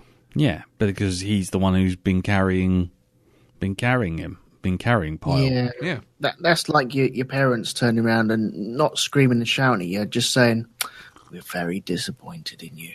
Yeah. Well, I don't know. I think this is like your parents screaming and shouting, like the parents having enough and finally breaking. Yeah. It's at that point Joker fails because he uses violence to try and resolve the issue. Yeah.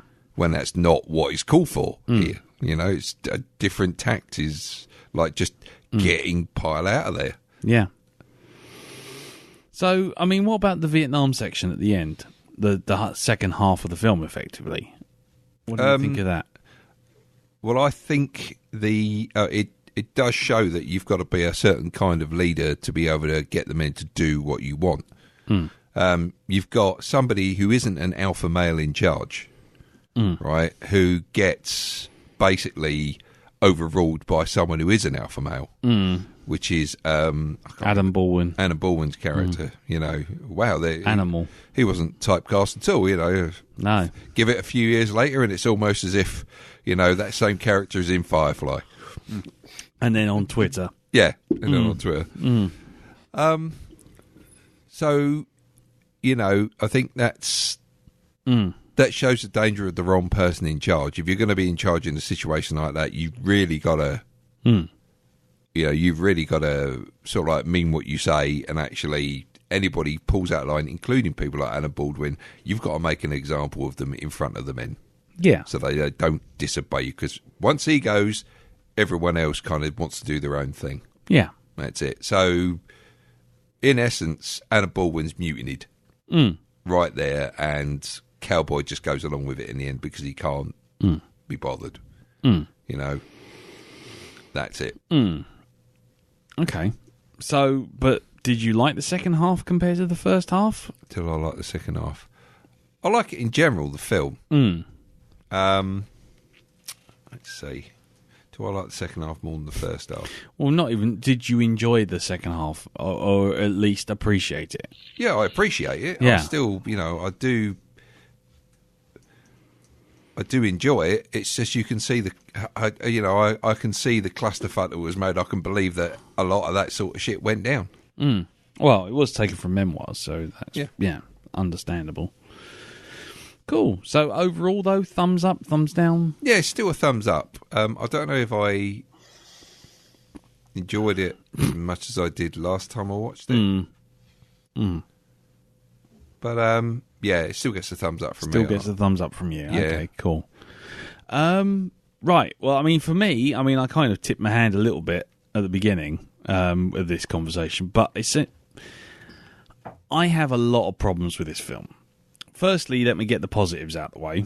I think it's well made. Obviously, it's Kubrick film, as Jim said. You got to expect a certain level of quality. But as I'm rapidly coming to discover, now we've done, this is the fourth Kubrick film we've done, because we did 2001, The Shining. We only just recently did Doctor Strangelove, and now this. I think I just don't like how he handles characters. And how he just drops in and out of a story. It's just something he just seems to just do, and the only one that seems to have a beginning, middle, and end is The Shining. Everything else just seems to sort of just drop in while something's happening, and then just drop out of it once it's finished, and then drop into another story midway through, and then just drop out as soon as things start to get interesting. Which is one of the problems I have with Strangelove. One of the problems I have with Summer 2001, the way it just hops and skips about. And, what was the other one I said? We did Strangelove, this 2001, and then what was the other one we did?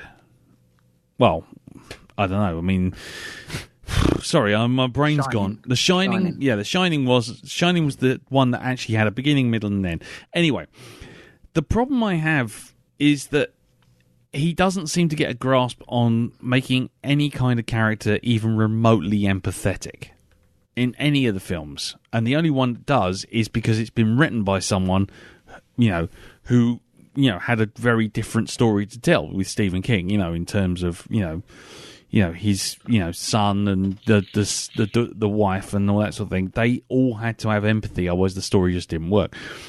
With 2001, everyone's just essentially an automaton. They just kind of monologue, and things just happen. And Doctor Strangelove, if it wasn't for the actors kind of going off on one, especially with Peter Sellers, for example, I think you'd get the same effect. And in this one, it actually pays off in the first half, because with the staff sergeant being this kind of relentless machine of misery trying to break people down. The main theme in that first half, as far as I can tell, is being a normal human being is punished. Being empathetic or trying to be a normal person is punished. So, like, as soon as Joker tries to stand up to Hartman, he gets fucking gut busted. As soon as he tries to make a joke, he gets slammed for it. As soon as Pyle tries to show any kind of empathy towards anyone or, you know, trying to be just nice, he gets punished. So, in that way, it's kind of Kubrick's best movie because he's trying to get characters with empathy and turn them into automatons, which he essentially does for every other film that we've watched except for The Shining.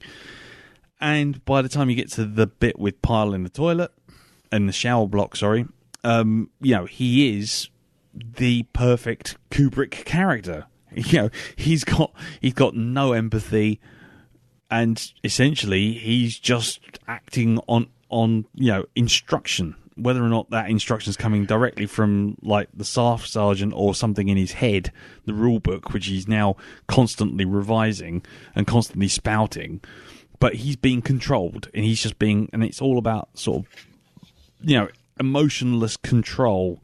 And that was, you know, and once the characters have been depersonalized and deprogrammed and turned into just basically automatons, that's where that section ended, because that was it.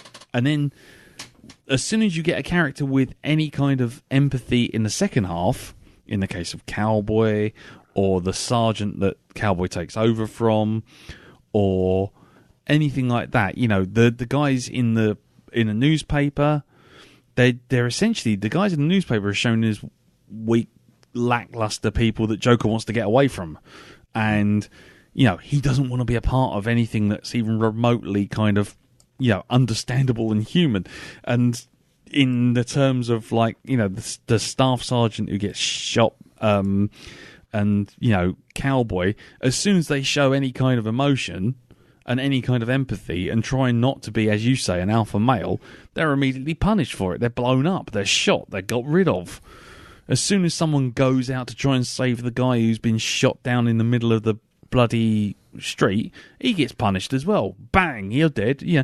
And it just was like, it just seemed to be like everything Kubrick does. It's just like, oh, you've got emotions, you've got empathy, you're a nice person, well, you're gonna fucking cop it. And, you know, and the ultimate conclusion is this joyless rendition of Mickey Mouse Club, and Joker has become exactly that. He has killed this sniper point blank range, you know, and everyone's going, oh, well done, you know, great. And he becomes this dehumanized robot, you know, and that's it. And this, whether or not, I mean, I'm sure that there are Kubrick, you know, aficionados who can spout chapter and verse at me about this, but I've not seen a single film of his, like I say, apart from The Shining, where you don't feel that basically being a creature of instinct and being a creature of no empathy isn't basically rewarded. And, you know, it's even Clockwork Orange, or you know, Eyes Wide Shut, or even, let's be honest, let's go to the other one, AI, which before he died, you know, he was working on, and Spielberg just took his script and made it. And what happens there? David, oh, he's got some empathy. Well, let's throw him in the fucking forest and leave him there.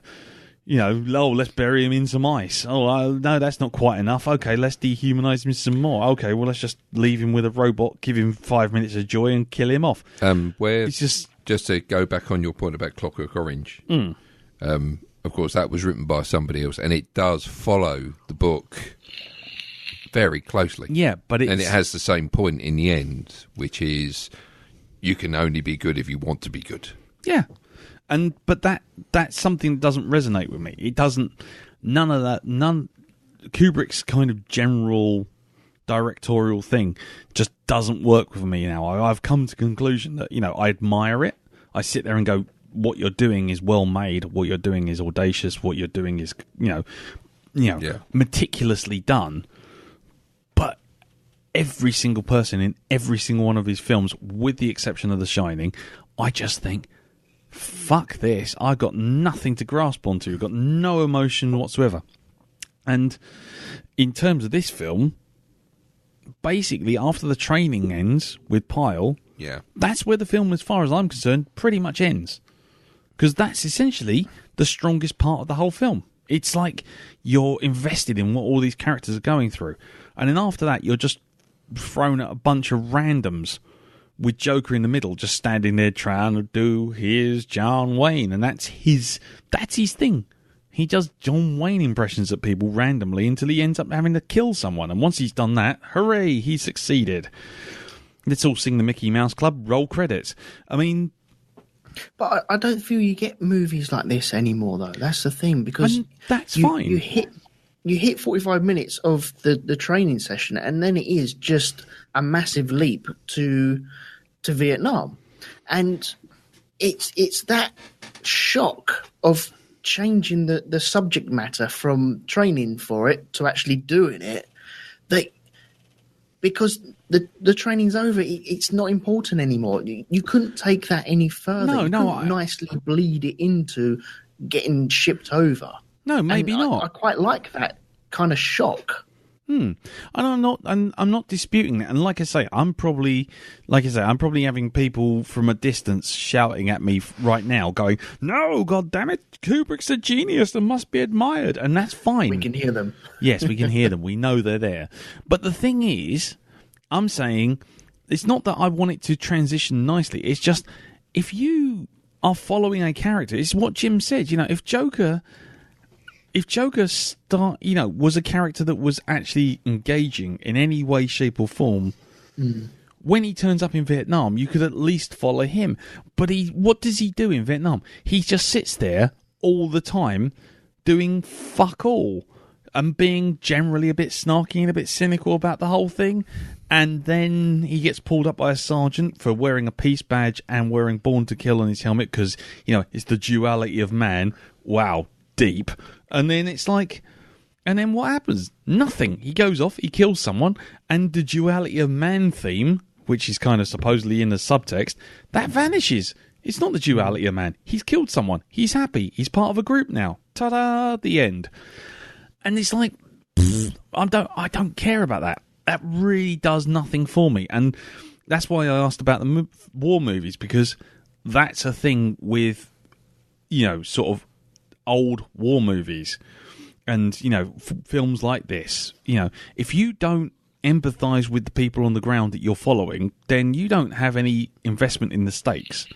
And I could not give two shits about Joker after he kind of loses loses his shit with Pyle. As soon as he attacks Pyle and he's shown to have a little bit of oh no, that's terrible, that's fine. But then he's looking at Pyle, who, Vincent D'Onofrio is a very good actor. We know this from other films.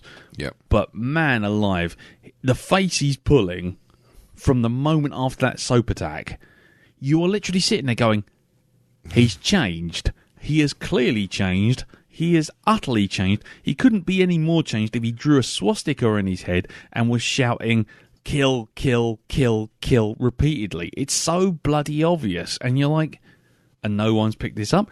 And again, maybe that's part of it, that everyone's become so dehumanized they don't recognize this in this person. But it's like, okay. And Joker, who's supposedly looking after this guy, suddenly doesn't care, doesn't spot it until he's sitting in the shower block. And it's just like, right, well done. You've missed it entirely. He kills his staff sergeant, kills himself, and then the whole thing is just like, well, that's just the thing that happened. Anyway, let's move on to Vietnam. It's like, really? There's no fallout about this? Well, No, there nothing. may have been, but you just don't get to see it. No.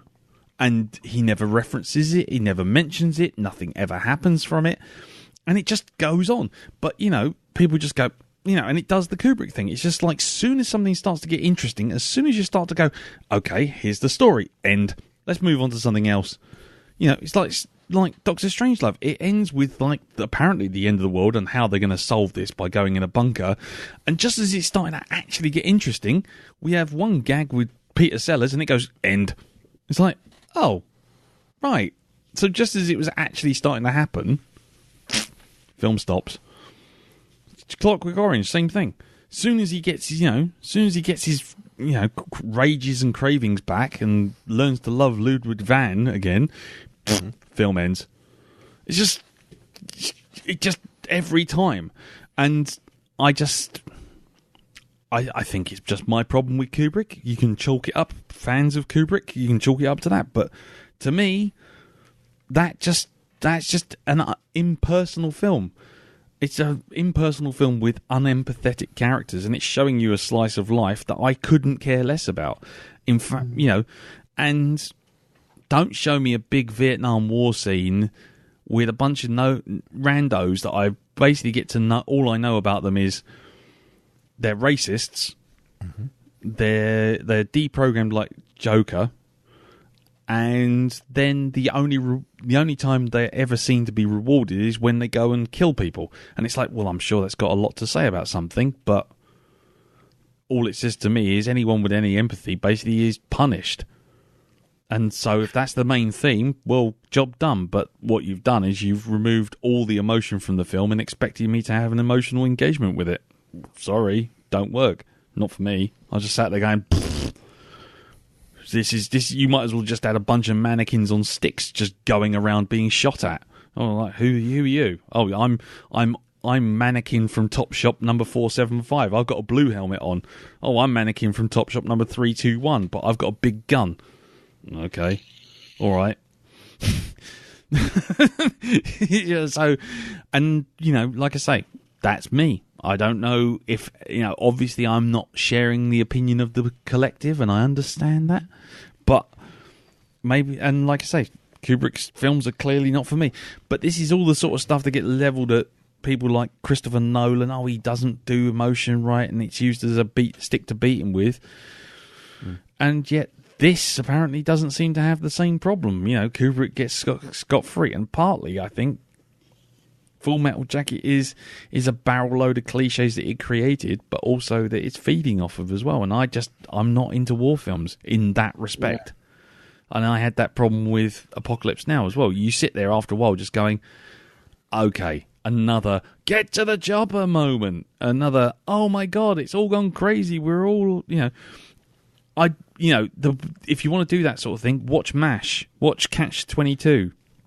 These films are war films that show people going slowly nuts in a really crazy situation in a way that I kind of empathise with. Casualties of War, Platoon, Full Metal Jacket. I'm just sitting there going, somewhere along the line, there is some gun nut out there knocking one out to this, going, this is exactly what I want. Because that's it. Ray, Adam Baldwin, he's got a big fucking gun. Woo! I mean, the best. That's the best I can come up with. I appreciate it. I see the artistic intent. I see all that. But I literally could have watched this as an animated Lego feature, and I would have been just as engaged. There's one that suggests. There you go. The Lego Movie, Vietnam.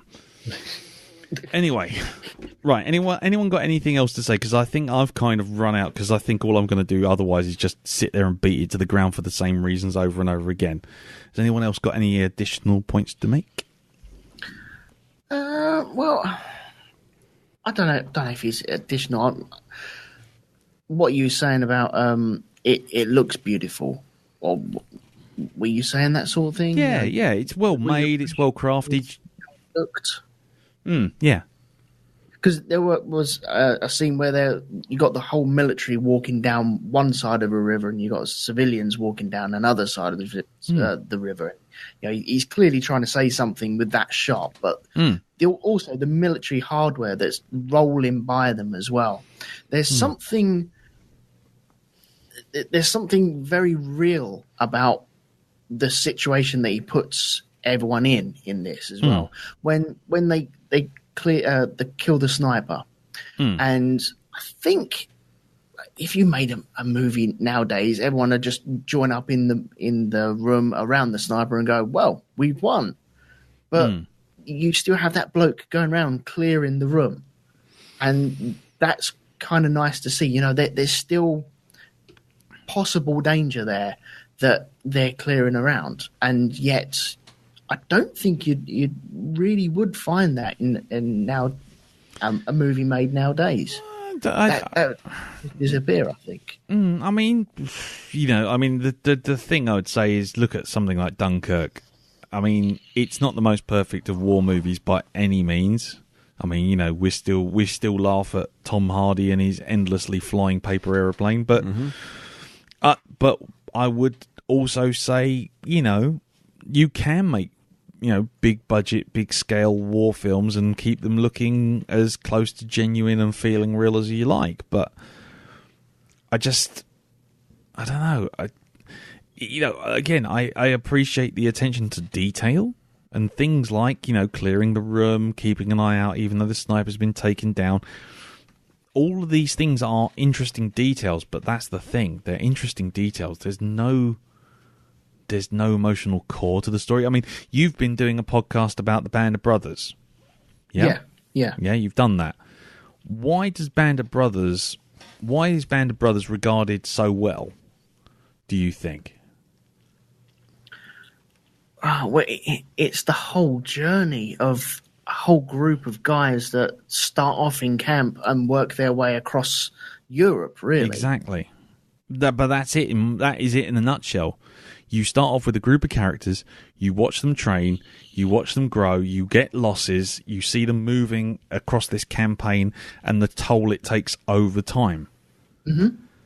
But you look at something like Full Metal Jacket, you don't get that. That would be if you were doing Band of Brothers in Full Metal Jacket style, you'd see I can't remember the bloody names of the characters, but anyway, you'd see the Damian Lewis character, yeah, Winters, you'd see Damian Lewis going to training, and then just as he sort of like completes training in episode 1 or 2, you'd suddenly just cut to the end. Yeah. And you'd have no care about the other half a dozen people who have fallen in the episodes in between. Yeah, look, I get that. I see in 2001, I loved the jump cuts in there as well. It adds something. I know it's taken away a lot, but it also adds something with that jump cut. And I feel if every film just bled from one scene into another scene, then you know they'll all be exactly the same. Whereas you get this, and the first time you're watching it, you're in training, and then all of a sudden you've lost your main focus from the film, and you're like, "Whoa, hang on, where the fuck am I?" And it's almost like being put in Vietnam, and you're kind of lost. Yeah, you have that sense of, okay, right, I need to find my feet now again, and the only person you can find it with is with Joker. Yeah, and he's kind of a watered down character that you can't really grasp hold of because, like you say, you know, there's kind of nothing there, really, is there? But no, I think that's what I like about it, because it's so different from a million other films that you can watch. Because you have that hard cut, and it's jarring, but it's also refreshing to have that as well. It keeps you on your toes a little bit. I mean, yeah, I understand keeping you on your toes, but there's a lack of story and character. That's my problem. Yeah, exactly. That's exactly it, Jim. There is no story. There is no through line. There's no narrative. There's no character. It's just these are people. Story. These are people, right? And shrug. The story is about the American Marines going over there and fighting a war that they shouldn't really be sticking their nose in. Which is fine. That's the story. Yeah, which is fine. But that's a story that would work better, surely, if you were seeing it through their eyes, as opposed to just some dispassionate camera sitting 10 feet away from a bunch of randoms that you get to know just in time for them all to get killed. I'd say, yeah, sometimes. And sometimes not. You know, I mean, sometimes it works having like the step back and the disconnects between people, and you have to, you know, work out what's going on. Okay, I tell you what this feels like, and then I'll wrap it up because I can see Mr. B is kind of flagging, and I can also see the time, and we're all getting of a little bit punchy. But it's a bit like when you go to a party and you know nobody there. Yeah? Yeah. Do you enjoy that party? No, I fucking hate that. Right, okay. Now imagine you go to a party, you know nobody there except for one person who you vaguely know and you've only met once. Do you still hate the party, or do you hate it slightly less because you hang around with that person, following about, trying to have some sort of conversation because you can see that they're both there as awkward and unliking and uncomfortable as you are? It's like we've been to the same parties. Yes, I think we have, and that's the thing. That's this film in a nutshell. You know, it's. On one hand, I get the dislocation and the confusion of Vietnam being summed up in the fact that you have no one to grasp hold of. Yeah. But to what end? If you're just seeing a series of images of things being blown up, how is that any different than, I don't know, 5 seconds of looking on, I don't know, 9gag? Call of Duty. Yeah, Call of Duty, exactly. And So I think you can see... I can see kind of the shape of how the second act should be. Kind of that Joker feels removed from all his compatriots who are having combat, and he's not, and he's been trained for combat, and he's doing what he considers being a high school, kids, newspaper. Report for the school newspaper, and he wants the action, and then he gets some action, and he's brought to the edge of being Pyle. Yeah. And, he has that thing, he has to shoot someone point blank range. And, in the end, he has that line, which is a callback to what Pyle's final line about being in a world of shit. Yeah. And you have that, and it is a marvellous end scene of them singing the Mickey Mouse theme tune. Yeah. But the thing is, because there's no kind of, that conflict hasn't been shown to us, developed. There's like the scaffolding of it is there, but there's nothing else. Yeah, there's no meat on the bone. And it's kind of like I always felt kind of like it's almost like you're watching something that's been edited down. Yeah, and someone's edited the wrong bits out. Yeah, that's absolutely it. Nail on the head there, sir. Well done. Because I suppose you guys talking about it now. Yeah, it is a kind of trying to reset Joker into the Pyle state, because once he gets to the war, he wants to get the truth out as to what's happened. There was a gunfight and nobody died, but his boss wants him to print a general died or a sergeant died. We need to hear of victories, little victories, to get us through this war. And in the end of it, once he's killed the sniper, then he's just joined the whole American corps, shall we say, the brain dead masses just sweeping across the nation trying to destroy Vietnam.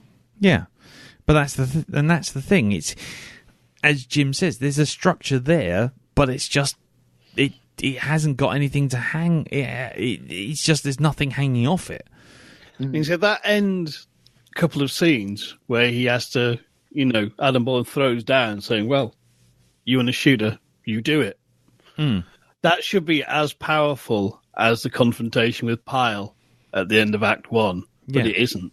Yeah, it should be exactly. It should be putting a cap on the whole story by saying this is the moment he loses what's left of his humanity. But the problem is, you've been shown no humanity from Joker after Pyle's already done his thing. So yeah, you're right. That should be more hard hitting, really, shouldn't it? Yeah, and you should be sitting there going, well, fucking hell, no, don't do this, because you're gonna finish off your training effectively. But it's just an event. It's just a thing, another thing happening to another person, and you nominally know who they are, like a bad party and turning up with someone you barely know. If something happens to that person that you barely know, you don't really have a hell of a lot of empathy for them. You're just kind of like, shit, okay, that's a bit bad. But, it's like watching You Been Framed. Someone falls off a skateboard or falls through a table, and you kind of laugh, but you're kind of like going, oh, that's not good. But 5 minutes later, you've moved on to something else, and it's completely left your mind. And that's the thing. I've seen war films where this is all war is hell, and you get to sort of find out the power of it. But it tells me war is hell. It shows me war is hell, but I might as well just be watching a YouTube video of a random person, falling off a table. It's the same emotional engagement. But someone off to the side is saying, look at how much hell there is. Whereas 5 minutes of the opening of Saving Private Ryan, you don't know anybody there, but you see them all going up in flames and falling over and being pummeled and can't escape from the fucking landing boats and all this kind of thing. And you're like, Jesus Christ, this is intense. God, look at the poor people, Or the first 5 minutes of Dunkirk with the plane coming in, and they're all lying on the floor waiting for these explosions to get them. You don't know who these people are, but straight away you're invested because you're seeing humanity being sort of in terrible danger. This, I'm just watching cardboard cutouts go backwards and forwards.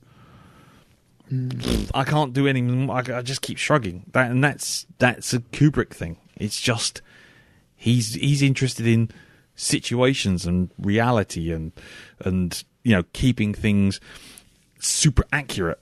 What he's not interested in is making you empathize with any of it, as far as I can tell. And I'm going to say this, and I know I'm going to get absolutely fucking nailed for this, so I'm just going to say this, and then I'm going to say no more. But there's a certain element of watching war films which seems to get a pass from certain people who seem to be more interested in the military as a thing and hardware as a thing. And yes, definitely. And to me, that's another element I can't get hold of. It's someone saying, "Look, they're holding on an M1A rifle, or flying a F-15 jet, and this type rocket, and 5 times this track of fucking tanks, and this kind of military maneuver." And there's people who get into that and see value in that. To me, I just see a bunch of people in a tank, and that kind of just washes over me as well. And there's a certain element of that which I think Kubrick's attention to detail plays into, and a lot of people see that kind of stuff and go, military hardware, proper military procedures, proper military doing proper military stuff, this is genuine, rock on, this is fucking right on, proper military, this is proper military, this is perfect, and sort of, this tank would have been there, whereas there are some people who look at a Wonder Woman poster and go, she's carrying a tank that looks like it's from World War One. That's not right. It's on the poster. It's wrong. And it's like, no, it's a fucking tank. I don't give a fuck.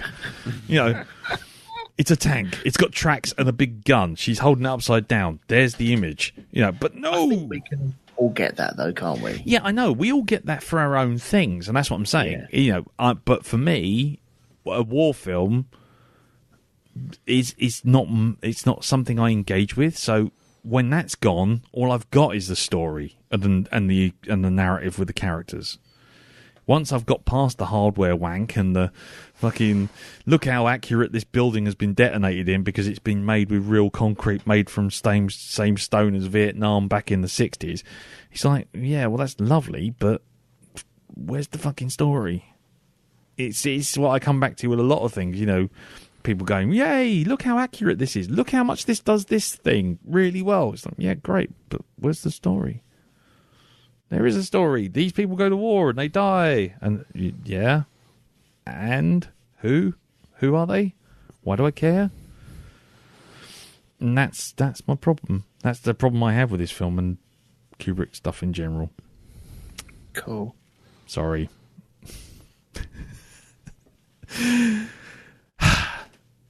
Right. Sorry. I've been a bit of a on this. Anyway, I think we'll wrap it up. Unless anyone's got any last thoughts. I just said that. Thank you for the Kubrick rant. You saved me from doing it. Sorry, Jim. Same issues, as I said. Oh, I'm sorry, Jim. That's all right. No, I'm done. I get entirely where you're coming from. Yeah. Entirely. Okay, cool. Well, okay then. Well, it just leaves us to say thank you everyone for listening. But before we go, what are we doing next week? Well, we're doing a far more sensible film. A film with characters, a film with situations, a film with a narrative thread and some empathy. A film that deals with the existential sort of questions about life, death, heaven, hell, and the music of Poison. We are talking about Bill and Ted's Bogus Journey. From one extreme to the other. So, quick round the table. Who hasn't seen this film? Right. Okay. I've seen it. Yeah. Okay. What did you think of it, Dal? I really enjoy it. Right. Okay. You looking forward to seeing it again? Oh yeah. Cool. Every time it comes on television, it's one of them sort of films I can come in at any point and just sit and watch the rest of it. Okay. Jim? I've seen it many times and long overdue a rewatch. Okie dokie. Elton?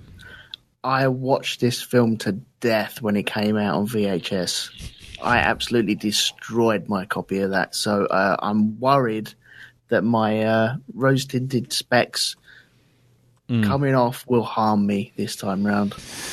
Yeah, that's my worry. Right. Okay. Well, I have seen it, and yeah, I loved it when I first saw it. I think it's a lot cleverer than people give it credit for, especially with some of the references to death and stuff like that. You know, Bergman references. How can you have stoners and Ingmar Bergman references? Yeah. Come on, Seventh Seal. You know, checkmate. Bollocks to this. Yeah, exactly. So best 3 out of 5. Yes. Yeah, exactly. Yeah, best out of 7. Damn right. Anyway, yeah. So I work out the reaping burns a lot of calories. Oh dear. I didn't know I could run that fast. So you think my battleship. Anyway. Right. So so we're going to be doing Bill and Ted's Bogus Journey from 1991. God almighty. Featuring some very young appearances from Keanu Reeves before he got angry about dogs and virtual reality. And I'm looking forward to seeing it. There was some feedback on was it Full Metal Jacket, by the way. I meant to mention it, but I can only apologise. It's on the Facebook group, which is facebook.com/groups/Black Dog Podcast. I would go back and read it, but it is now coming out for midnight, and Mr. Barnard needs to be up at 5 a.m, so he needs to be leaving. So unfortunately, time has got away from us. So before we go, we'll see you all next week for Bill and Ted's Bogus Journey. Before we go, Jim, tell us about this week's Hypnagoria. I will remember what it is. Well, yes, I was reviewing a rather fine tome I got at Christmas called Paperbacks from Hell by Mr. Grady Hendrix, which is the rise and fall of the horror paperback through the 1970s and the 1980s, which is a wonderful delight. And coming this week, if things go well, I'm planning to review The Ritual. Hey, nice. I've just finished reading the book. Oh, right, okay. I'll be... it could be a 2-part review. We'll talk about the film and then talk a bit about the book as well. Cool. And a bit of Norse paganism. Just a bit. Yes. Right, okay, lovely. Yes. Cool. Okay, well, I look forward to that. And over to you, Elton. What about you, sir? You can catch me on the Grand Prix podcast where 2 idiots talk about cars going round and round and round, and also the From the Earth to the Moon podcast where two idiots talk about people going from the Earth to the Moon. And where can we find all that? You can catch it all on iTunes and road2media.com. Brilliant. Okay, and you can follow us on at Black Dog Podcast. Pretty much, we have Facebook and Twitter, and you can follow me on my own Twitter, which is Cartoon Beardy, and also on Instagram, which is Cartoon Beardy. So that's that. Thank you all for listening. Also, our Avengers Infinity War spoiler cast will be going up on the Patreon site, patreon.com/blackdogpodcast. It's completely free. You don't have to pay for it. You don't have to sign up. You just can download it if you wish to. But obviously, it is a spoiler cast, and we are keeping it off the main feed for a couple of weeks until people have seen it. But if you want to go get it, go over to the Patreon site. And if you are particularly flush, by all means, drop us a couple of shekels, keep the lights on. That'd be lovely. Right. So until next week when we do embark on Bill and Ted's Bogus Journey, it just leaves me to say thank you for listening. Thank you, Jim. Thank you, Elton. Thank you, Darren. And we'll see you all next week. Till then, take care. Tatty bye. Bye. Bye-bye. Ta-da. Who's the leader of the club? The club's made for you and me. Me and my CKMOUSC. Oh, God, it's terrible. It's all out of sync. Let's just not. Good night, everybody. Oh, bollocks to it.